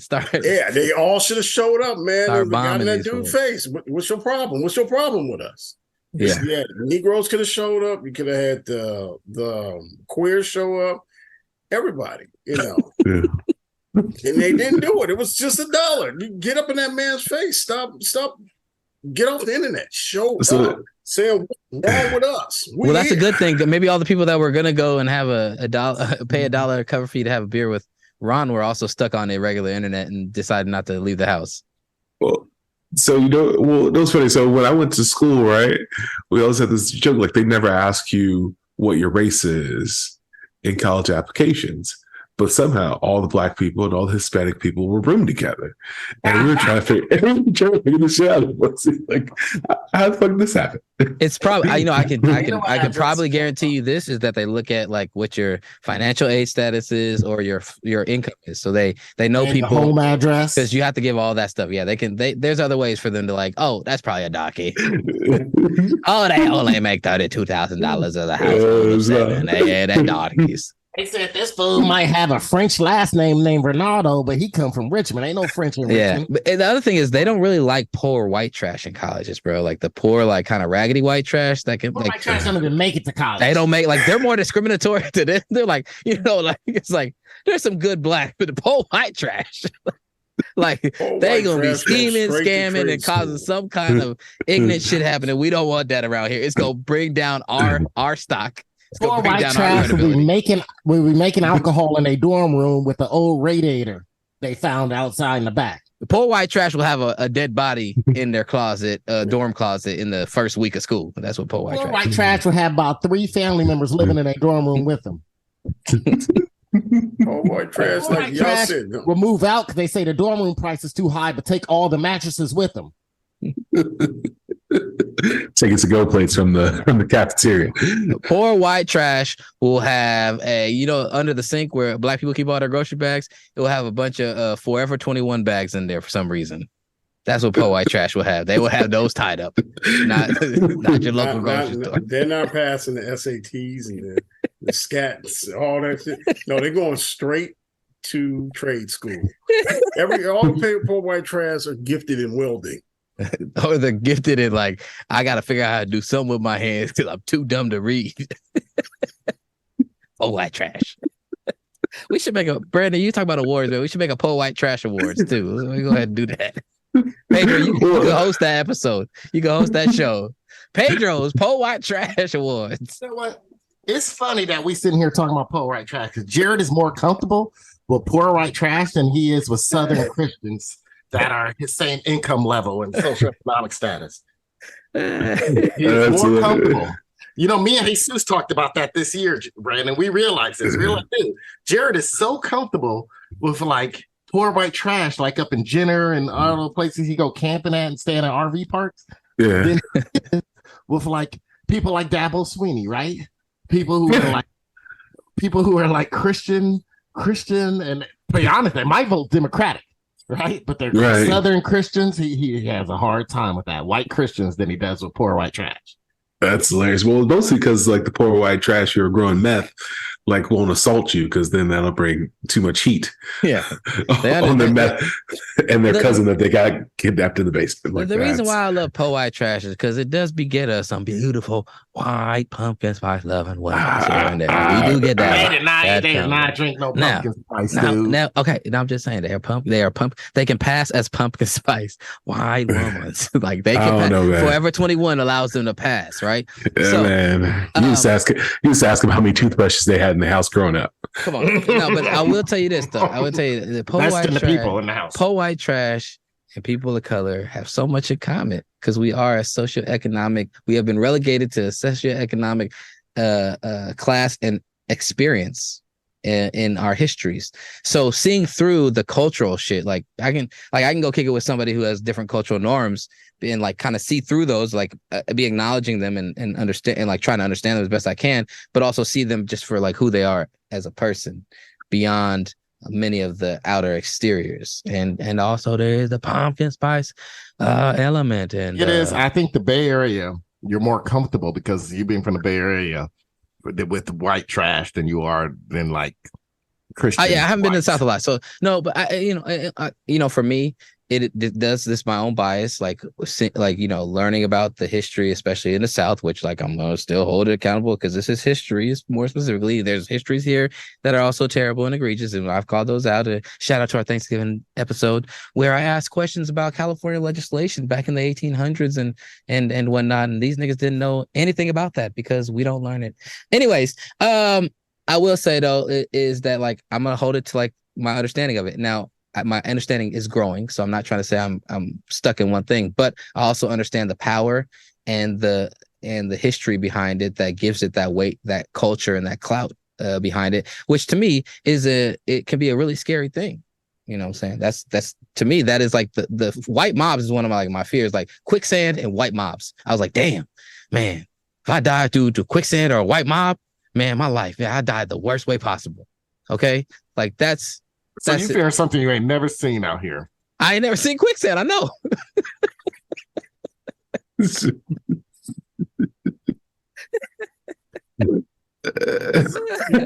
white mob in the Bay Area is more powerful than the white mob in the South. Yeah, it's called the PTA at class school. Exactly. They would get everything they want for their kids and everything they need. And you. Yeah. No, but yeah. Well, yeah. So it is what it is. I'm not saying that's not my bias though. So I have to own that. I know there is different ways, like going up to Montana and learning about Montana by visiting my brother, like, and like getting some of his, my brother's a little bit more of a functionalist in certain ways. I like to be a little more philosophical, but he's more like a, engineer's mind. So if it serves a function, it serves a purpose, then like it makes sense for things to happen. And so like he gave me some, different ideas about like what he observed, like, being a person of color and he gets along easier than I do. All right. Well, about that first year though, when he had to put his white coworker's name on all his reports. Yeah. I don't know. but you see like a lot of people are just like living these socioeconomic experiences, and the way we get put into our different class is by our race, by our culture, but like the combination in the card, all those things add and put you in whatever level you are, whatever tier you're on. And poor white trash, you just got to see through, got a little bit more to work through to see that we in the same class together. Nah, it's a different class, man. So I was also beautiful white women. I'm a beauty's in the eye of the beholder. I'm just gonna say, I'm not gonna yuck your yum. I'm not gonna talk bad about it. No, not this close to pumpkin spice season. But it's coming up, bro. We gotta gear up for it. We get ready. All right. Well, I guess we should get some other news. Brandon, welcome. How are things going? It's going well. No, actually, I brought out the college race thing because I think they were like made a scan the door. They might have weeded all those people out to come to the DeSantis event. Because if you like, I'm registered for this $1, meet and greet with DeSantis. What's your name? Nigga Coon's pick. Nah, we got to reject you. Like, got redirected to somewhere else.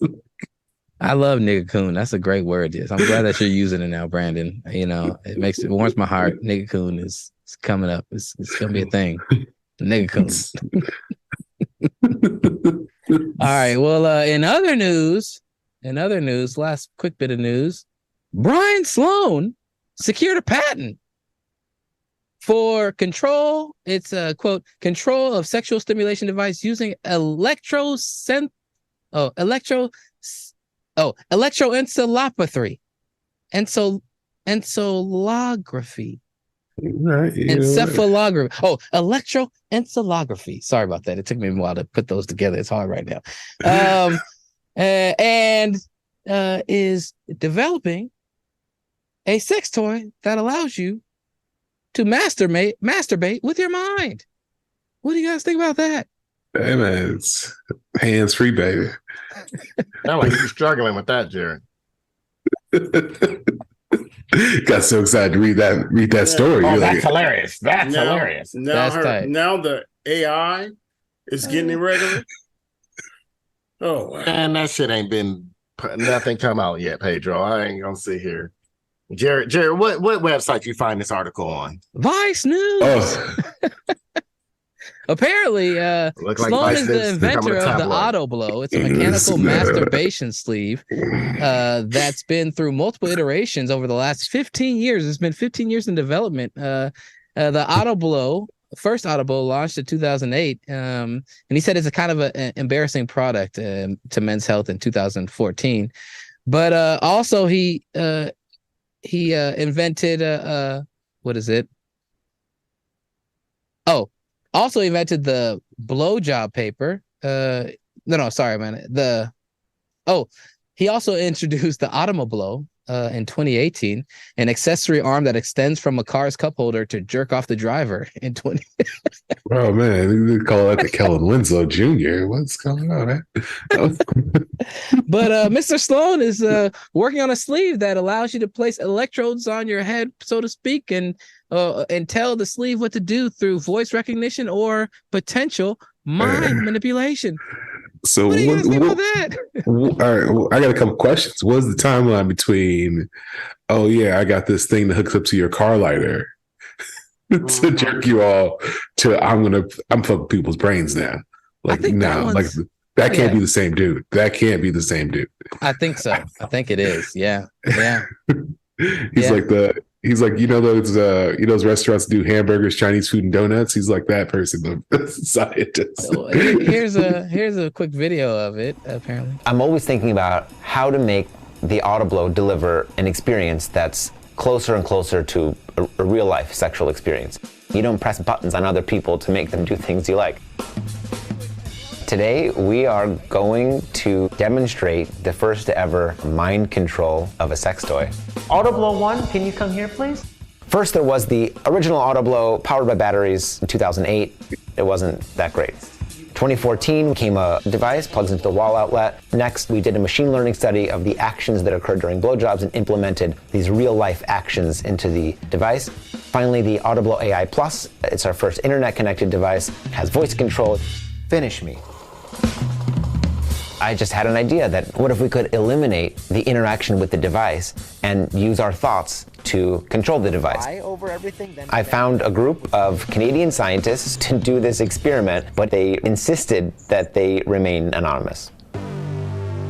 I'm insisting that I remain anonymous on this web. You know what? We have 16 sensors from our subject in total. Guess what? I got a mind control device, and it makes me think I'm having sex with me and Khalifa. It's called headphones, and my phone is in the other room. Feels this is quite the same. Hits me this quite the same. Oh, damn it! I left my cell. You know what that happened to me the other night? Damn it! I left my cell phone in the other room. I'm too tired to get it, and I was ready to get busy. And I said, you know what? I'll just pretend I'm here with me and Khalifa. Works like a charm. Street name fentanyl. Tell people you ain't even got to pay for that. You ain't even got to pay for that. I hope one of them dudes get irregularly electrocuted. Say it regularly electrocuted 5 times fast.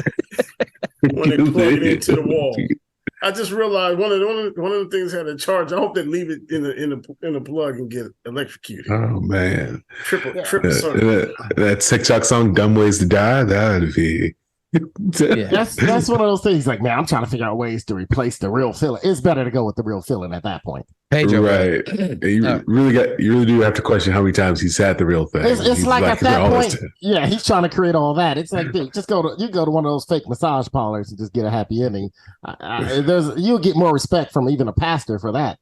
But I will say it's high level porn addiction. He's like, we studied the actions of what happens. I actually watched this shit longer than the 7 minutes you watch it. Yeah, apparently they had a AI bot learning. I think it said it watched like 108-hour video of Jesus. Mia Khalifa? Huh? Mia Khalifa? No, not 108 hours. She ain't got 108 hours. I don't know what the hell he was watching. Or complaining about some shit. 108 hours of Asa Akira. Well, they basically had it. 108 hours of Pee Wee Herman. No, maybe I read this somewhere else. May rest in peace. Sorry about that. R.I.P. Pee Wee Herman. Yeah, man. Maybe it was too soon. Sorry.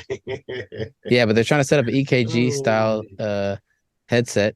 And, man, I just want shit to measure my diabetes better. I wish I would have known that I had pre-diabetes before. I skipped it and went straight to diabetes. And this fool trying to invent stupid shit like this. Let those other people go back to work and make some money. Government, please fund other scientists so they ain't got to work on it with this dumb ass. Yeah. Well hopefully. That's hilarious. Yeah, man, we need to fix Wi-Fi before we start hooking up our genitalia to it. Exactly. My cable wasn't even working well today. But think about this, guys. It could be a great, Brand, that's a great point. But there could be great leverage for your woman to get a little irregular, a little strange. Like, baby, I'm going to go to auto blow then.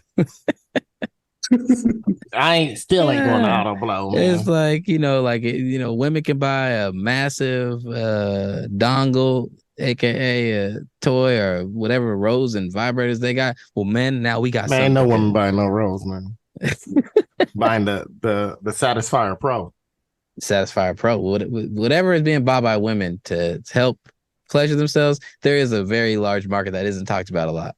But for men, we have all our different vices, but something that could guess what? Because for men, we don't need a tool. It's called lotion.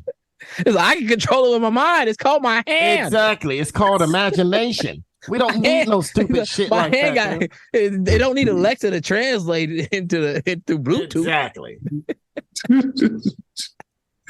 Stupid ass shit. Jerry, we wasting too much time on that. He's like, you masturbating? No, you doing analog or digital? I'm using that VR hand job. I feel like Jared trying to be the next Tosh.0. Oh, geez. But in the worst way. You know what? We should get that guy on the show. I really got some questions. Brandon, work on that. Brandon, can you work on that? You can get him. You present well enough. Get him on the show. Just like, all right, man. I got questions people want to know. Mm-hmm. We got at least one person on the show who's willing to try it. His roommate's not as excited, but it's fine. Come on. All right. Well, in other news, what is it? Mark Jackson has been offered $1 million to do play-by-play for adult cam shows. What do you guys think about that? It was adult cam shows? Damn. Via source. $1 million to do play-by-play. Oh, mama, there goes that. Yeah, the webcams, Cam Soda is the cam site. Come on, Cam Soda. You know what? I feel like this is a good leverage point for Mark Jackson, though. Like, he'd be like, ESPN, ABC, give me a little more money. I don't want to use my voice on these things, but if they offer me that, it's better than what you offer me. Otherwise, he ain't gonna mess with that money. Yeah, no, man. I feel like if he keeps that in his back pocket, if he doesn't get a job in the next 3 years, he just needs to all right, cool, let me take this now. Well, how much do you think he's getting paid right now to do? How much do you think he's getting paid right now to do courtside announcing? Well, He ain't getting paid nothing because he just got fired from ESPN. Jay. Oh, he did. I didn't know that. Yeah. He wasn't part of the first cuts. He just got fired like a week ago. Oh, Yeah. No, what happened was he needs they to were take that job. Go get. well, they were gonna demote him. Like they're putting Doris Burke and who's the coach for Doc Rivers on the main broadcast for Mike Breen. Nobody wants to listen to Doc Rivers. And they were going to put Mark Jackson on like ESPN2 version of the team, and he was like, "Nah." I didn't understand that either. Why would you put Doc Rivers? You always need a Lawson. The one thing Doc Rivers is still. Him and Dikembe Mutombo are two people you don't hire for radio. They're probably trying to save money. Doc, you coming off getting ousted because your coaching skills is mediocre. We can give you pennies on the dollar right now. You ain't shit. Right. Here's your rebound. Clause in his contract, he can't broadcast past the first round. Come on. That would be fair. I would accept that. No, they actually got. It's funny because they got him as Doris Burke and him as the number one team with Mike Breen. Yeah, they're going to be doing the finals. It's kind of odd to hear Doc Rivers. Well, no. That's true. They will be doing. Yeah. Gonna be watching the Nickelodeon SpongeBob version of the finals now. Yeah, I gotta turn. Watch him slime up the court. Exactly. I like Doris Burke. Yeah, I don't know. I don't know about this Doc Rivers fellow. Yeah, Doris Burke got caught quite a following. So, but Doris Burke, she's good play-by-play. She's a good play-by-play color, a little side color. She kind of that in between. Now the other dude, Mike Breen, is the play-by-play guy, the actual play-by-play. And then if you got a third person, they got to be just straight color and entertaining. That's me, but that would be Mark Jackson compared to Doc Rivers. Yeah. Well, they was blaming Van Gundy for acting like me and Aaron on the broadcast, talking about how bad the NBA is I don't blame him. Van Gundy, you know what? I hope he get hired for TNT. And don't worry, the ratings will be better. I hope he get hired by TNT. That's going to happen. Called one game of the first game, and then his brother called the other game. And just let it roll like that. Because, Van Gundy, man, he told the truth. I mean, Charles Barkley tell the truth, too, right? When it's bad, he say it's bad, man. We just watch a horrible game and hope other people didn't waste their time like we did. Yeah. Yeah, no, I like Van Gundy. I felt like he held back a lot and he would question things, but he still kept it overall. He would every once in a while say more than probably what the NBA liked to hear. Mm-hmm. But like he wasn't out there just railing against the NBA in some like crazy way.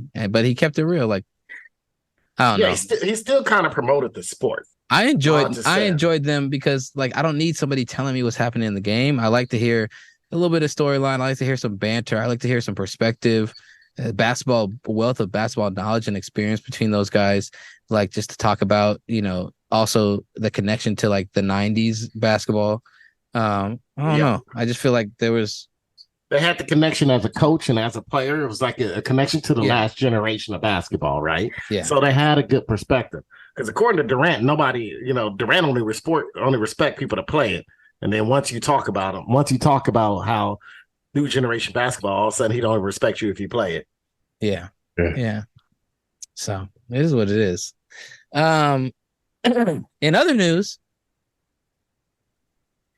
the Women's World Cup is going on, and the U.S. Women's National Team was eliminated by Sweden. Ooh, I'm about to say, what the hell team he just Sweden in penalties in the round of 16. Is this the end of the U.S. reign as the best women's soccer team in the world? I'm going to go ahead and give my Cuddy Court a shout out right now. I just watched the highlights of them women with them free kicks. Yeah, they were just. They had my God! The goalie jumped the wrong way, and they just blew it. I mean, they blew it over. Aaron, did you see how many times they blew it? It was the people that shouldn't blow it too. That's the crazy. Oh yeah, thing. that's what I'm saying. It was the better players just kicked that shit way. It looked like me and Pedro was playing soccer. No, it didn't look like because I would have kicked it in the net. It looked like my grandsons was out there playing soccer. Just kick that shit over the whole thing. Yeah, shout out to Megan Rapinoe for not basically closing it out for us and starting the whole downfall in the PKs. I don't know. I watched that, man. I don't It blame was the Swedish goalie sucked, but somehow they just kicked it over the net, around the net. The one they like three of them went in and they just kicked it right down the middle. The goalie just jumped out of the way. Like I was like, what the hell is happening, dude? Yeah. Well, our goalie that allowed that crap. That like Brandon said, that chick kicked it right up the middle. She dove right. And I'm like, what the? She was trying to anticipate too fast. And I'm like, dude, this is stuff I was watching in Pee Wee League. And the kids just jumping out of the way. Man, yeah, y'all played bad. And I always gave the shout out. Always, our women U.S. soccer team is the only thing we had in soccer. And I'm so pissed off at them right now. That's fun. Well, I am happy to get all that you can do it. It's very, you can do it energy through this whole Women's World Cup. It's not about the athletes. It's sort of about like, set your mind to everything, eat your Wheaties, say your prayers, eat your vitamins, sort of energy that I don't like around sports. Rather than saying, hey, these people are really good at what they do and they're going to show you how good they are. Yeah. It's really sort of real try hard. So I'm glad I have to pay attention and pay attention. I don't have to pretend to care about women's soccer. You know what? I was gonna be rooting for probably another country to like make it, and I kind of root for U.S. women's soccer, but it's been kind of annoying. Not annoying. It's just been kind of like one of those things. It's like kind of you take for granted they've been the best for the last 20 years plus years, or ever since women's soccer really started getting international traction. Yeah, but yeah, I was really mad at that cute girl that missed that goal. What was her name? Sophia Smith. She was really cute, and I was mad. Yeah, she's cute. She's probably the best scorer. I love how you guys are on the same way. That there was that cute girl that missed the goal. Like there was 12 penalty kicks. All different women. A lot of misses. Only one cute one. Sweden got a couple. The Trinity. No. He's talking about. Put her on the board. Sophia Smith, man. Sweden's cute player is was Kostavar Asllani. I met her on the show years ago. Kostavar Asllani. Yeah, all the rest of the women that was doing PKs for America were all gay.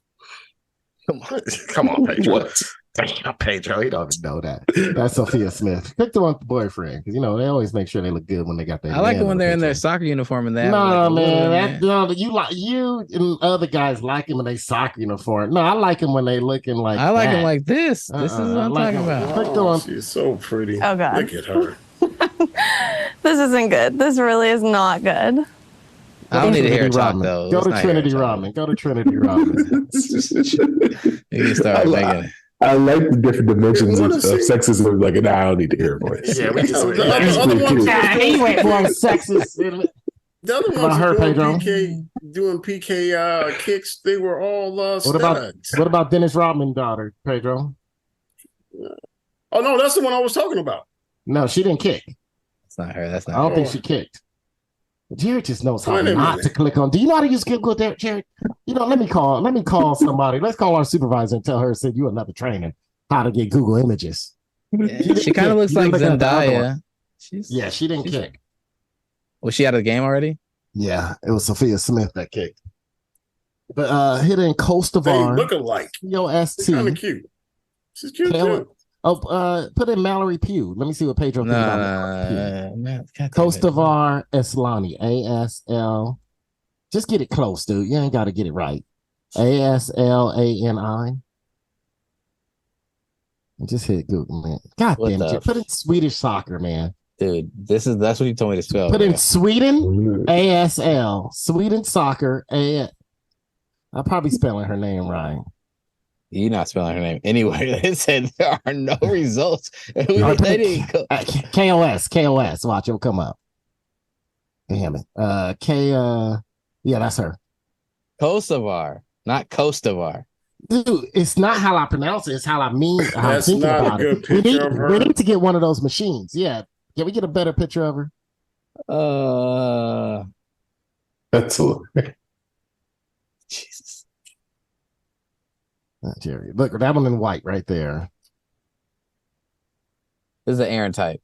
She's pretty That's though. pretty. Yeah, I like pretty. Oh, you want? Hey, no. There's a girl that's really pretty. She played for Jamaica. Her name is Kaya. Put in Jamaica soccer. Kaya. I can't remember her last name. Here's Mallory Pugh, Pedro. Oh yeah, Mallory Pugh is cute. She's hurt though. Yeah, I heard about her. She looks like a white woman trying to disguise herself as a light-skinned black woman trying to disguise herself as a white woman.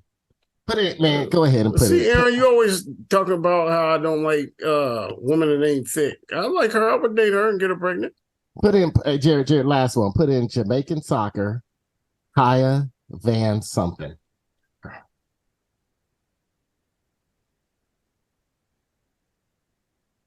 How you spell Kaya? Kiya, I believe that one. Jesus. Let's see if that's correct. Her last name is Van something. No, that ain't her, man. Jared, you're not even coming close, man. Hold on. You gotta find her. You can't. Okay, hold on. Here you go, Pedro, right here. All right. It is. I don't want nobody to look like they just escaped from Africa. So it's Come on. Thank you, Brandon. Thank you. It's Kalyyssa. They call her Kiki. Wait, Kal? That's not even dude. YSSA. I remember who she is, though. It's Callie or Callia. Yeah, her last name is Van something. Yeah, Van Zanten. That's it, right there. No, look, the name's right there, Jared. To the right, up, above the picture, above, real thin, under the search bar, Jared, under the goddamn search bar, the third name. What, right here? Damn, this dude don't know how to use Google. Kalyyssa? That's her name, Kalyyssa. Plays at Notre Dame? Yeah. Well, she was born out here. She born and raised in America. This is hilarious. You know what's funny? It's funny that you say this, Jared, about the USA losing. Unless one of these European teams, basically USA gonna still win because half the other teams are just American girls playing for them. So it's like the Euro Cup when France won because they got all them African players. Nah, because they at least they like 3 generations in. Nah, a lot of them were also some of them ain't first generation seen immigrants. Africa. They ain't even seen Africa, man. But all those dudes live in France, though.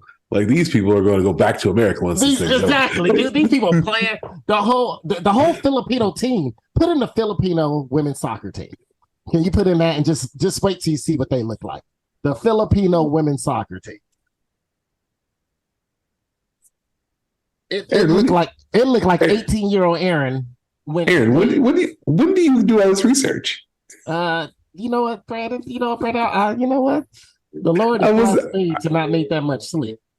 I was just wondering, like, when did you learn about the Filipino soccer team? For somebody who's not that into soccer. I'm into soccer. Not that into the Women's World Cup. I'm sorry. Okay, probably that. I ain't watched too many games. World Cup team, yeah, national team. Click on any of them, man. Look at how they look. They had one girl that's actually true Filipino. The rest of them are all American, and they're all half. They're all half Filipino. Most of them were from like Ohio and California. They're all from California. There's like a half black Filipino. There's like 3 half Latin, half Filipino girls. They were all American. It's like I agree with Brandon said. Or Brandon said, when France won the World Cup, none of those fools are going back to Africa. Half those fools ain't never seen Africa, right? Every one of those girls are coming back to the United States. They already here. They already back. Their parents are in the United States. They're already back. Mm-hmm. Okay. That France team is 2 generations in. These fools ain't even seen Africa. They all speak the African dialect French. Well, yeah, because it's the only way they'll come on. All right. Well, in other news,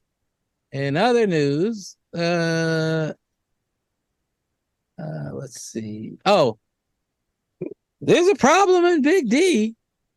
Apparently, the Cowboys team doesn't respect Dak Prescott.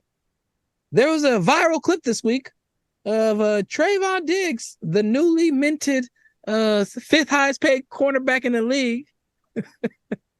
which is fine. That's a good contract for him. You know, he's one of the top 10 probably, but he don't deserve the top 1 money. So he took less. Appreciate you, Trayvon Diggs. Shout out sponsorship. But Trayvon Diggs was seen calling Dak Prescott a bitch. Here's a play.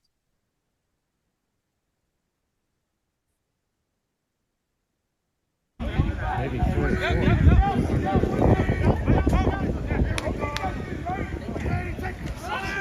That's done. Go, Dak! Go, Dak! Go, Dak! That's in the box! That's in the box! That's in the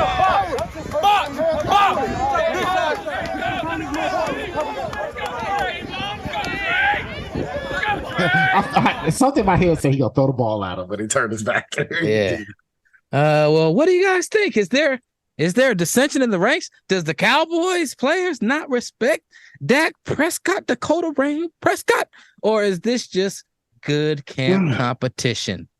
I like Pedro. Yeah. Or Pedro's getting yelled at by his wife right now. Oh, that's Pedro's getting yelled at. Or he's fucking up which potato to cook. Brandon, as our resident college football analyst, is this good competition, or is there something to worry about with the way Trayvon Diggs called him a bitch? I mean, the defense players, offense players don't really hang out like that. Like you and your silo, you see each other, you always say uniform, you know who the quarterback is, you know who all those fools are, but you may not actually hang out with them. So it's not like this reverence unless you really got it like that, unless you make a point to go over and like hang out with the defense people. Yeah, I think it's just good camp competition. Now, shut your bitch ass up in that context. Maybe Trayvon Diggs does not have that respect for Dak Prescott because because you do that to, if you would have did that Aaron Rodgers, you do that to Drew Brees back in the day, to Tom Brady. You know what? You would have had Dak would just went over to the coach and said, "Hey, can you do that?" And his ass would have been sitting the fuck down for the next 20 minutes and talking about, hey, like how you need to respect the quarterback on this team and don't talk to him like that. Or the offensive lineman, if they respected him, would have came up and said, "Hey, like you don't talk to him like that. I don't care a fuck where we are." Yeah. So there might be some dissension in the ranks, but I don't think Dak got it like that because he's a top 15 quarterback, not a top 10. So, I mean, the bet he's made there in Dallas. All right, we'll see this season. Y'all want to be some haters? I hope Dak keeps getting haters. I hope that Dak can elevate his game and be like Steve McNair in 2005 or whatever the year that was, where he was going buck nasty, buck wild. Steve McNair was balling, but he was going buck nasty for years, sir. Yeah, but get to that level. He started off buck nasty. No, but I'm just saying, it wasn't like he rose to become. He was buck nasty. But Steve McNair stepped out of college. Steve McNair, you saw the progression. I see a lot of similarities. Man, by '99, Steve McNair took the goddamn Titans to the Super Bowl. Whatever year he had to split the thing with Peyton Manning, just because they're like, we can't have this dude who represents dual threat quarterback. Like Brandon said, Brandon said, he was balling from the get go. Yeah, he's tight. No. So Steve McNair's tight. I appreciate Steve McNair. I think, I don't think it is anything to do with disrespect necessarily. Well, no, maybe it's a little disrespect. I don't know. Pedro, what do you think about Trayvon Diggs telling Dak Prescott to shut his bitch ass up? He gets more. Well, I don't know. I don't know the context of the story. Oh, Pedro, you missed it. He missed it. Okay. Well, you want to see the video? I'll play the video one more time for you, Pedro, so you can see. It's been a talk around town, and people have been making a big deal of it. So I just want to know what you guys think. Is it a big deal or is it not? Maybe 44.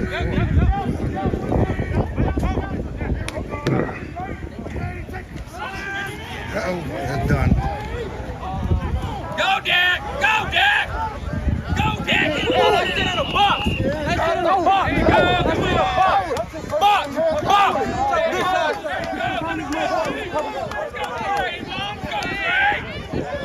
What do you mean by box?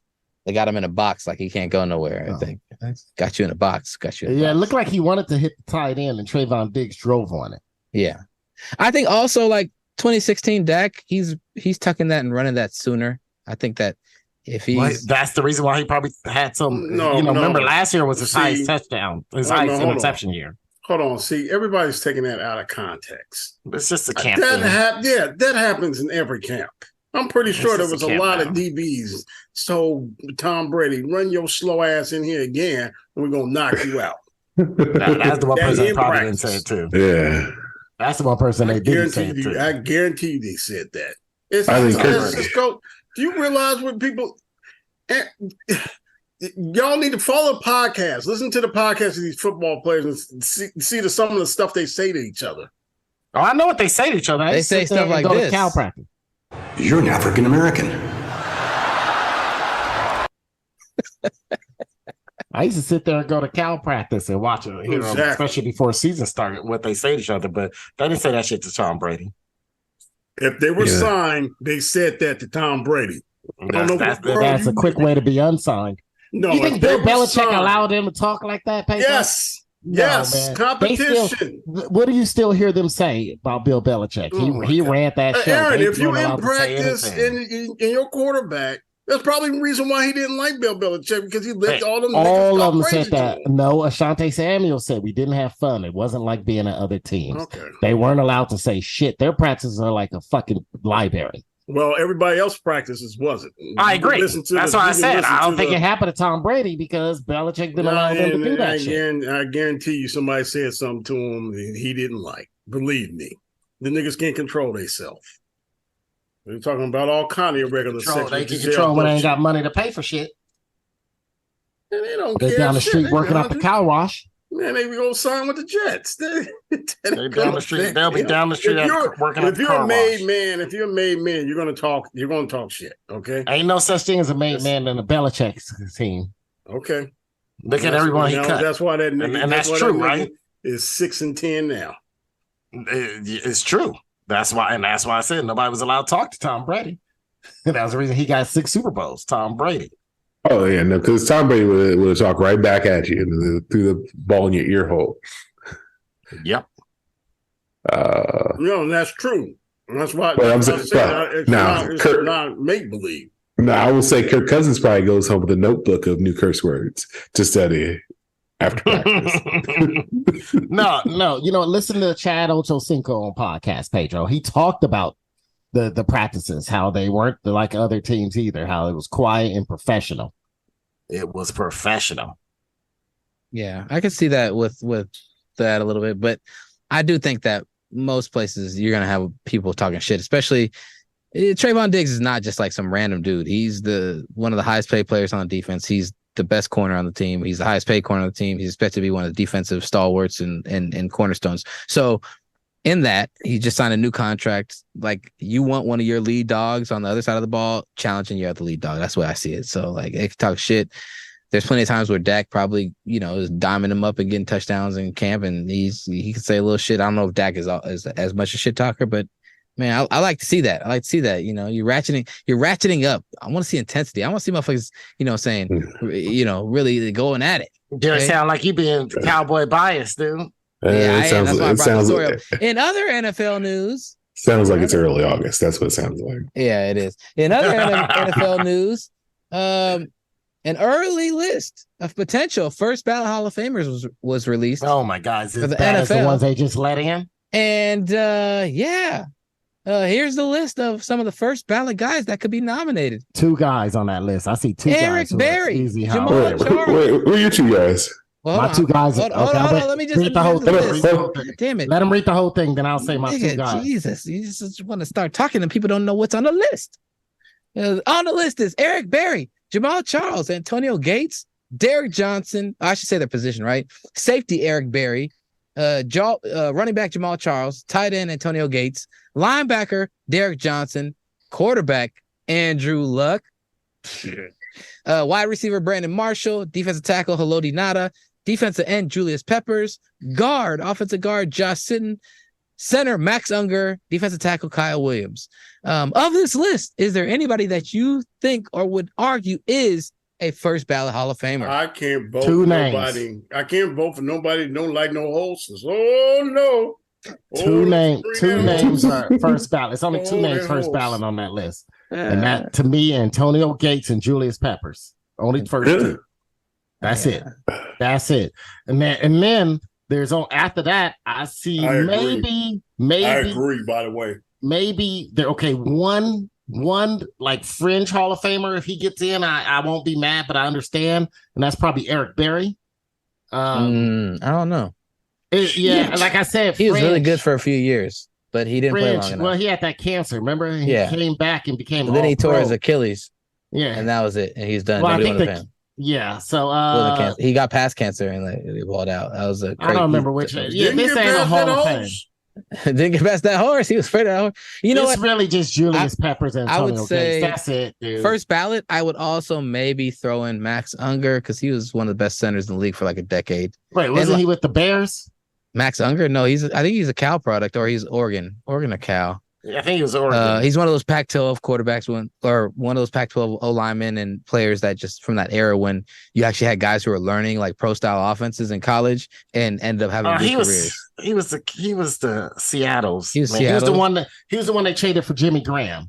He was Seattle's center. They didn't win that. Won the Super Bowl. They won the Super Bowl. Well, yeah, they were foolish. They traded him for Jimmy Graham, and the offensive line. Remember, the offensive line got shitty. It just got even worse. It was already bad. I wouldn't call him a first ballot. I would see him making a Hall of Fame, not a first ballot. No, I'm saying he's somebody that out of that list, I could see an argument for first ballot. But I can see an argument. Yes. Okay. All right. At least I can see an argument. Brandon, you got anybody on that list that you would argue is a first ballot Hall of Famer? First of all, Haloti Ngata is not a Hall of Famer. One of the best. I think he's a Hall of Famer. I think he'll make a Hall of Fame. Defensive tackles of his era. Hall of Fame. Y'all motherfuckers just be giving this shit out. Brandon, tell us the story about how you know why Haloti Ngata should be a first ballot. Because it's big shit, strong shit. There's a lot of motherfucking strong as shit, man. Brandon went up against Haloti Ngata. Brandon, what was the story when you went up against Haloti Ngata? No, he's a different guy, man. You see his thing. Some people, they have this recurrent segment on what was that? Bomani Jones, like, how do you know you weren't going pro? Like, that's basically what happens when you go against somebody. So Brandon, Haloti Ngata was the person that let you know you wasn't gonna make it pro. He was one of the people who, you get reminded, and then you get reminded again, and then you get reminded again, and you're like, all right, cool, man, this ain't gonna happen for me because I tend to be positive. So when some shit negative happens, I sort of tend to brush it off. But I would say this about.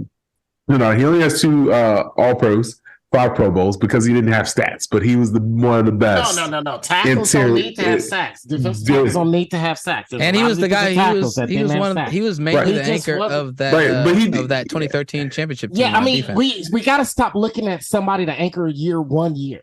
No, he anchored it for he had like a good 3-year run. That was it, man. That's not. But he for the Ravens, he was Tony Siragusa and Sam Adams. Yeah, he did that position as one motherfucker. Like he did that as one person.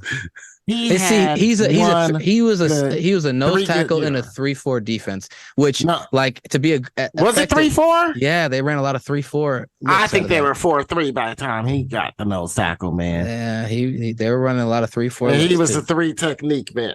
No, man. I think you guys putting too much on it, man. All right, so he was second team All Pro 2008, second team All Pro. So he didn't make first team. And don't forget, there used to not even be a second team All Pro. So really, he has no All Pros. He's a first team All Pro. He was the 6th in Defensive Player of the Year. He was All Pro first team, All Pro second team. Yeah, and he made 5 All Pro. 5 Pro. So there's 1, 2, 3, 4, 5. Don't mean shit. They don't use Pro Bowls for the Hall of Fame, so don't mention that. How many All Pros? He had 3 All Pros, 2 second team and 1 first team. Was that it? So he had 3 second team All Pros and 2 first team All Pros. So he had 5 All Pros. Okay. 2. Yeah. 2 All Pros. But... Oh, Aaron, you can't be all changing your measures. Well, no, the reason why I say that because there wasn't a second team for years. The reason why the All Pro team exists and why the NFL Hall of Fame does not use Pro Bowl is because the All Pro team meant you were the best in your position. Yeah, there was no around. There was no second. For years, we started this second bullshit much later. But there was no second. So because you're on the second team of All Pros doesn't mean that somebody or several people on that first team that made All Pro because of positionality are better players and more impact players. No, it doesn't. But All Pro means you're the best at your position, though, Jared. I know, but looking at your position, it's not comparing a nose tackle to a fucking cornerback. Who cares that maybe the cornerbacks are down that year? It don't fucking matter because you don't play it. all you play is nose tackle. So I'm just saying, nose tackle. I'm just saying, like, if you had like, if let's say like Warren Sapp and Aaron Donald were both playing at the same time, I think Warren Sapp will be winning some of those first teams, and Aaron Donald is not still better than half the dudes on the first team All Pro because he happens to be playing at the same time as somebody else who is also a star during their peak. Look, this is why what makes All Pro special. Stop millennial up the shit. I'm not millennial. This is what makes All Pro special. No, I'm adding context to the fact that there are still some really good players. I know. Because I don't care about position. I care about Guess what? There's some really good players. That's not in the I Hall don't of care Fame. about that. But there's some really good players not in the Hall of Fame. So then for me, I look at Haloti Ngata because I don't care about the first team All Pro as much as you do, because I know that there's players that are better than other players. But who cares about first team All Pro? Because it's about who's on the field, fucking changing the game and impacting the game. So who cares about All Pro? Because it's only one person per position. That doesn't matter as much now. So I'm going to look at Haloti Ngata's body of experience of being the core of that defense and allowing those linebackers that had great years, allowing Ray Lewis's career to extend longer to win that Super Bowl. Is I'm going to say that was Haloti Ngata's impact on the team, and he was one of the best players. But he played a position where he wasn't making all the plays, because that's the thing about football. You don't make every single play. That don't make. Look, what's the number one position? What's the position has the most players in the Hall of Fame? O-line.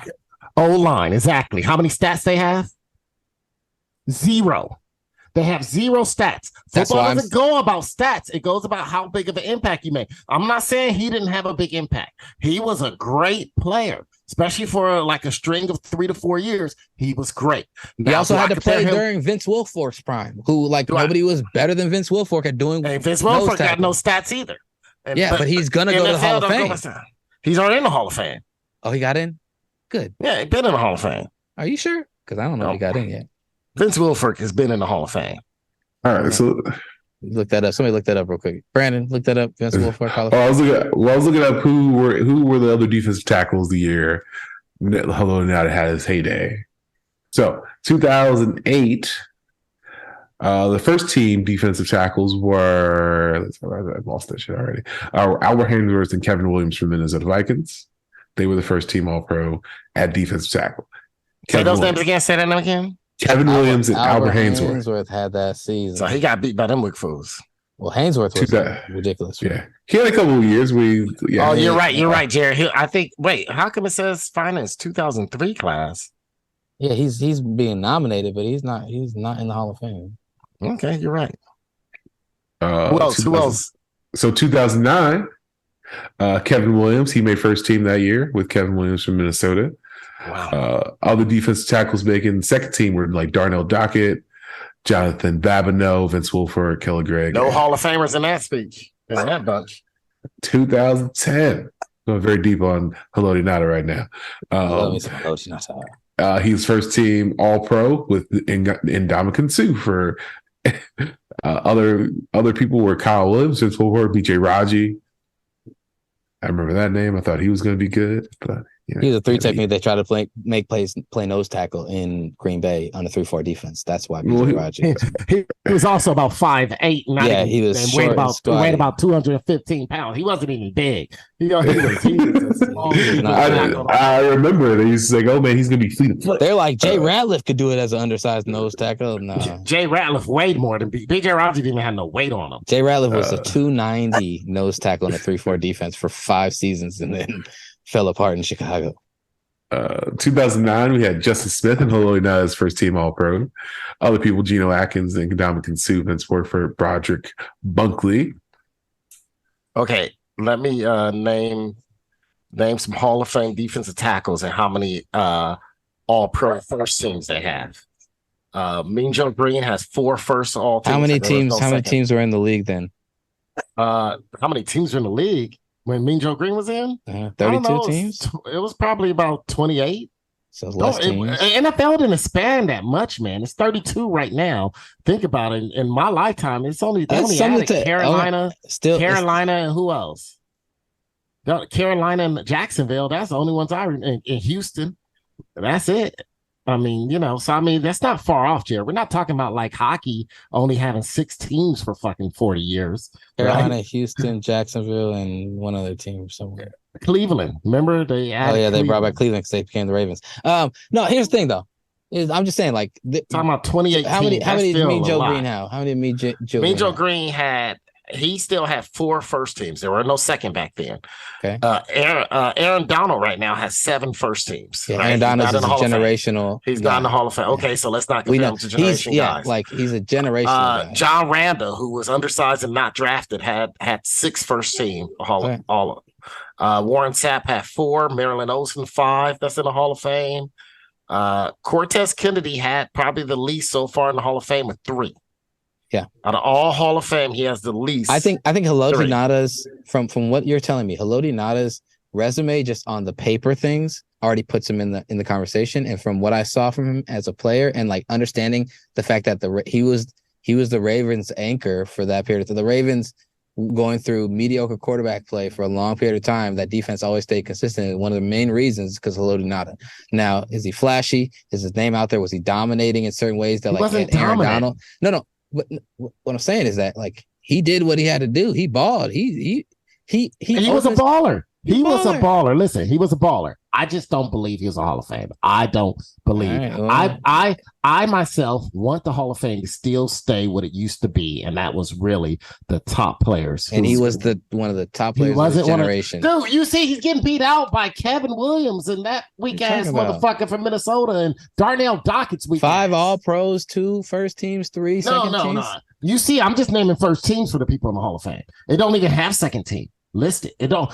I was on HallOfFame.com. It don't even have second team listed. It only has first team. So here's the thing, Aaron. There used to not be 17 games. There used to not be 16 games. So do you stop counting stats after 12 games? Because they had it that way for years. Like, hey man, things evolve, man. No. We can count stats, but I mean that doesn't say anything against the argument. I mean, look.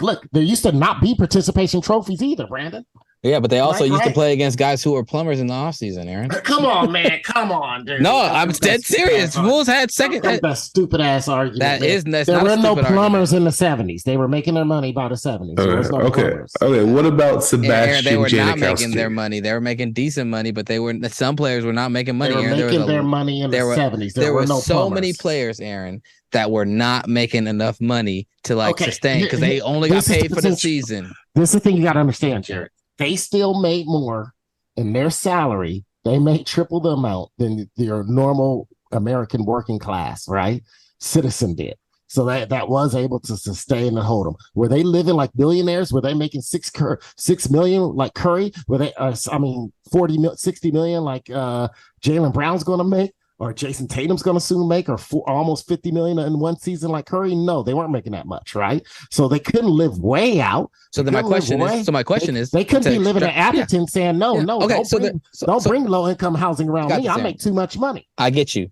I know, yeah, NIMBY. But they still made their money. They made money. Still made their money, Aaron, dude. In that time where these performance complexes, the performance depots where players would train year round doing cross training, have the highest science where they were doing all this shit in that time. Was he going against guys that were also doing that same thing?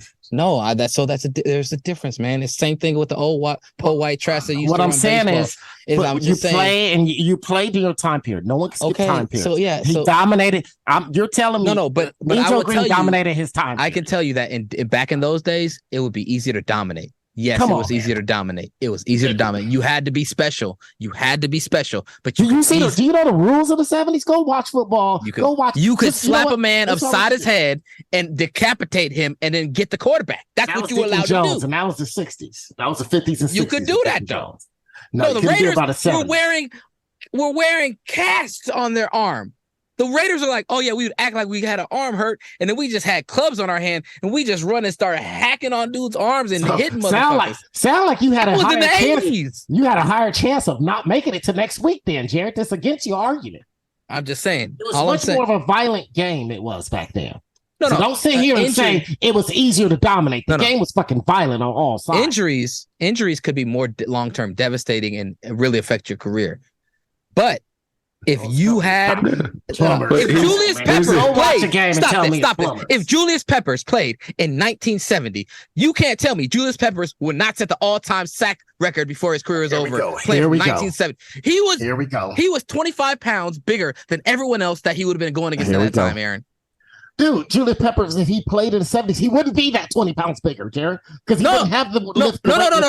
We're doing this. No, I'm doing this. I'm taking Julius Peppers now. That's a silly argument. No, because with these things, Aaron. So you're going to tell me that a 1954 I compare generation to generation is a more reliable and a higher performing car than a 2020 you give me a Dodge Charger, a 1950 some Dodge Charger. I bet you I could beat one of these Hyundais now. No, it's not about that. No, a car that's more reliable and better performance, higher performance. Not about just speed I bet you I could beat one now. No, but Pedro, you gonna take a 40s jalopy? Oh, now you gonna go a jalopy? No, a high performance car. Pedro, a 1960, relatively a high performance car in those times. A Charger from the 1960s. It's classic car, but it's not high performance. Camaro. How about a Camaro? Camaro then. A Camaro from the 60s, Pedro, against one of these high performance Prius from nowadays. I'm not saying a Prius. You can't go no Prius. Like we talking about peak assets. So give me a peak car now versus a peak car back then, and what's gonna mop who up? Who's gonna mop who up? So I would just say, I would go ahead, Pedro. I'm sorry. No, look, the performance car, the science and medicine is better now. Okay, it's better now. Yes. But if you transport people back from that time, back then, they didn't do it then. That's what I'm saying. If you took the heart, if you took the bones and the structure, the stuff was made tougher back then. The stuff is made out of plastic right now. Look, go in your car manual and look at how many plastic parts is made in the manifold. Oh, yeah. Back in the 60s, the manifold, which was your chest and the way you breathe, all that stuff was made of steel. Mm-hmm. It may not have been.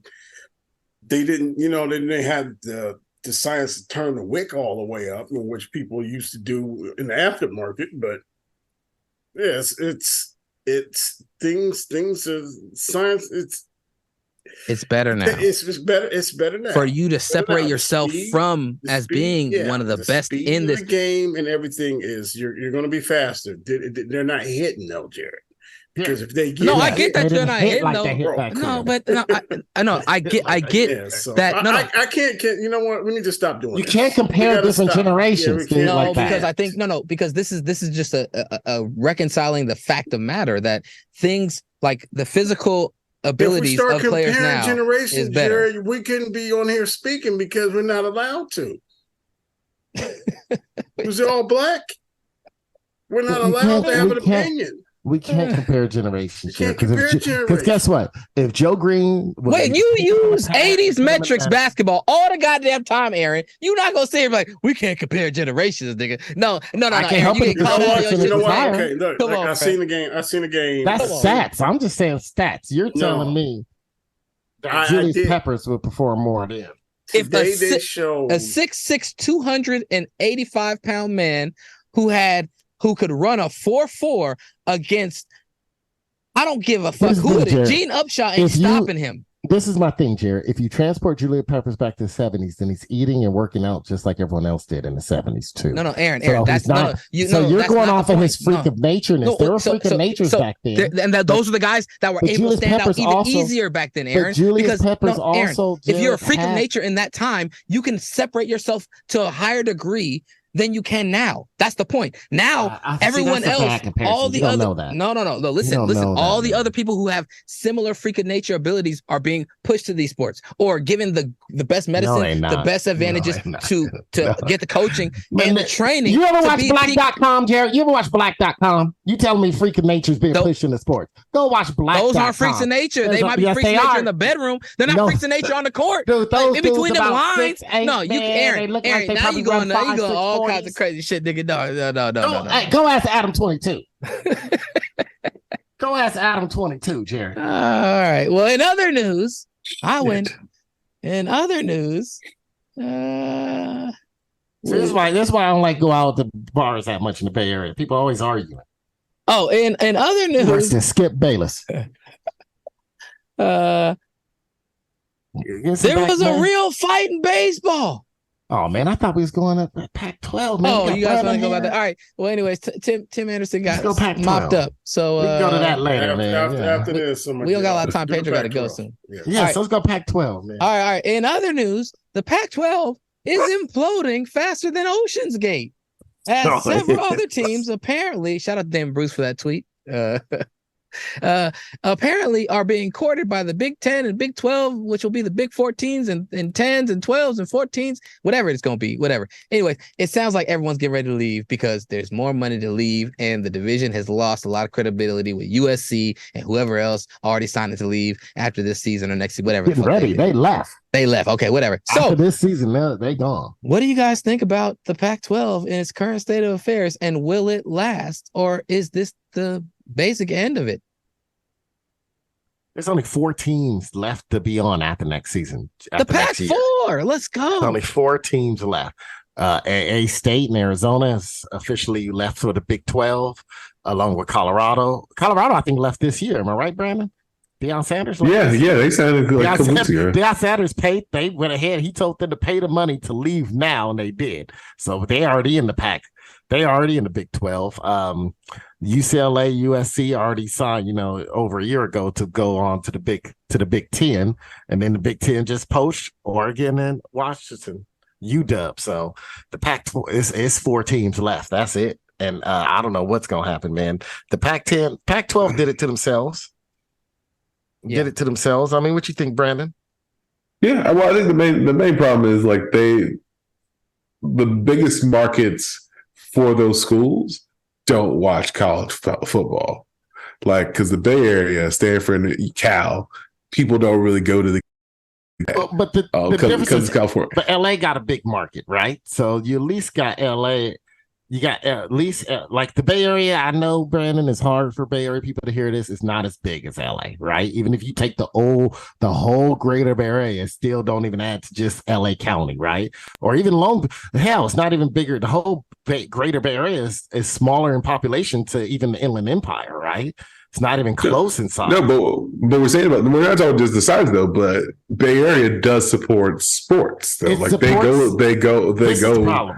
About the Bay Area, this is what I know. They do support sports, but it's just like people always say the Bay Area is a bubble, right?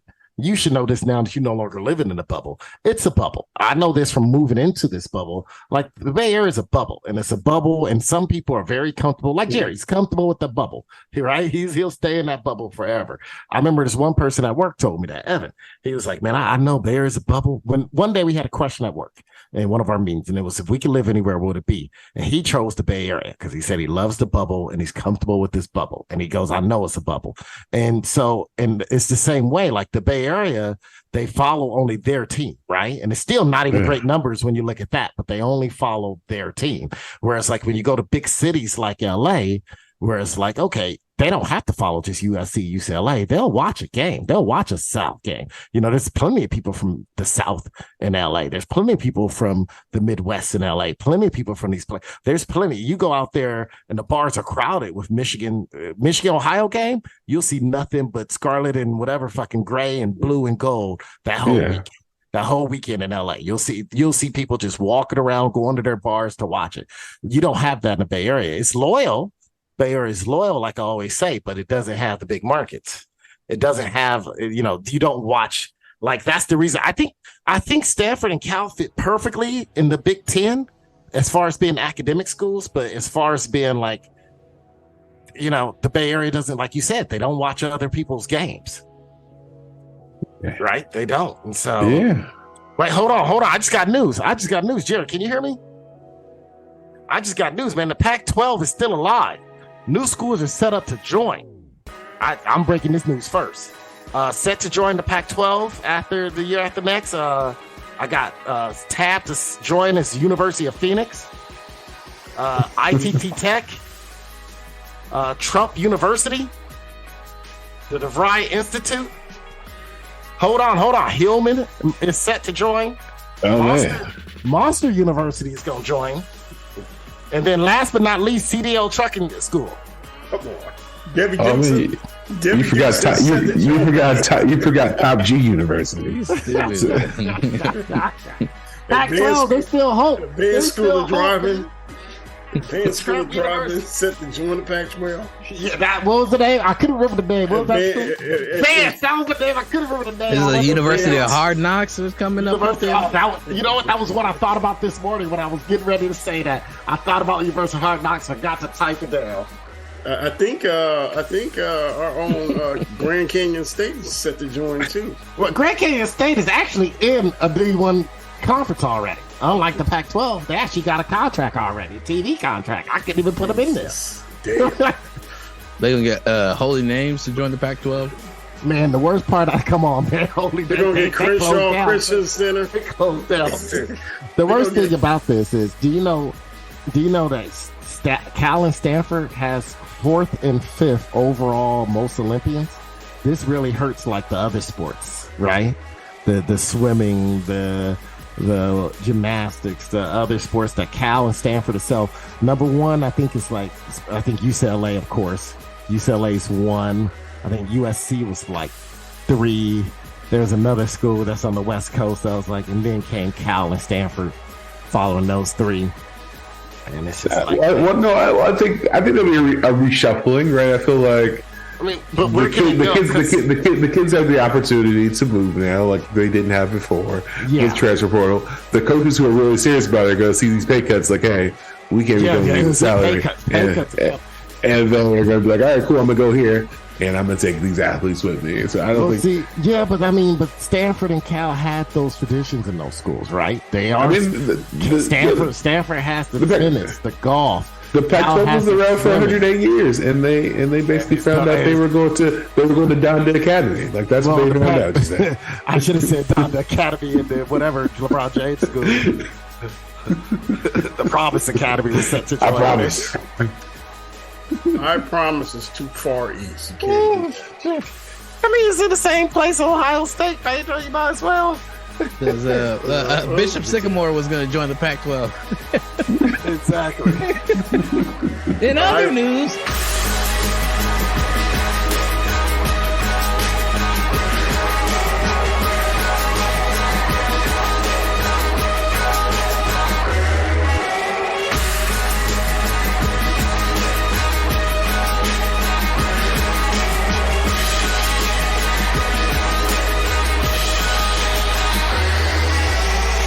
yeah, my Cuddy Corner shout out goes out to the clone of Jamie Foxx and whoever is trying to defame him. After you gave him the shot, you then killed him under false pretense saying he had a medical emergency. We know what you did. You switched him out for a long-faced, light-skinned brother with freckles that kind of look like Jamie Foxx. Okay? That's not who it was. Freckles. That is not Jamie Foxx. I know what Jamie Foxx looks like. Okay? From all the manicured angles and makeup lace photos that they put online of him, I know what he looks like. You can't tell me that's Jamie Foxx. Okay? Secondarily, now y'all trying to make him, after being such a great actor, y'all gonna kill him, and then you're gonna start tearing his name down by making him anti-Semitic. And what he said, I don't know if it was that anti-Semitic anyways, you know what I'm saying? He didn't say nothing about the Jews. He just said there were people willing to kill Jesus, okay? He didn't say who it was, but somebody was willing to kill Jesus, who himself was a Jew. It was a day there. Like by Jennifer Aniston. So, it is what it is. This fake Jamie Foxx trying to say, he's talking about people who are, you know, saying snakes in the grass around him and people he thought he trusted in that. And he just, mischose his words. No. Okay. If you're going to have Jamie Foxx stand on something, have him stand on this clone of yours. Have him stand on it. Okay? Because now you just turn him into a puppet of the man. Y'all taking his name, you taking his power, and you starting to slowly just erode who he is. Not to mention you took all the color out of him. So, shit. Hello, Steven, my boy. Yeah. Hello, my ass. Who this nigga up on that name?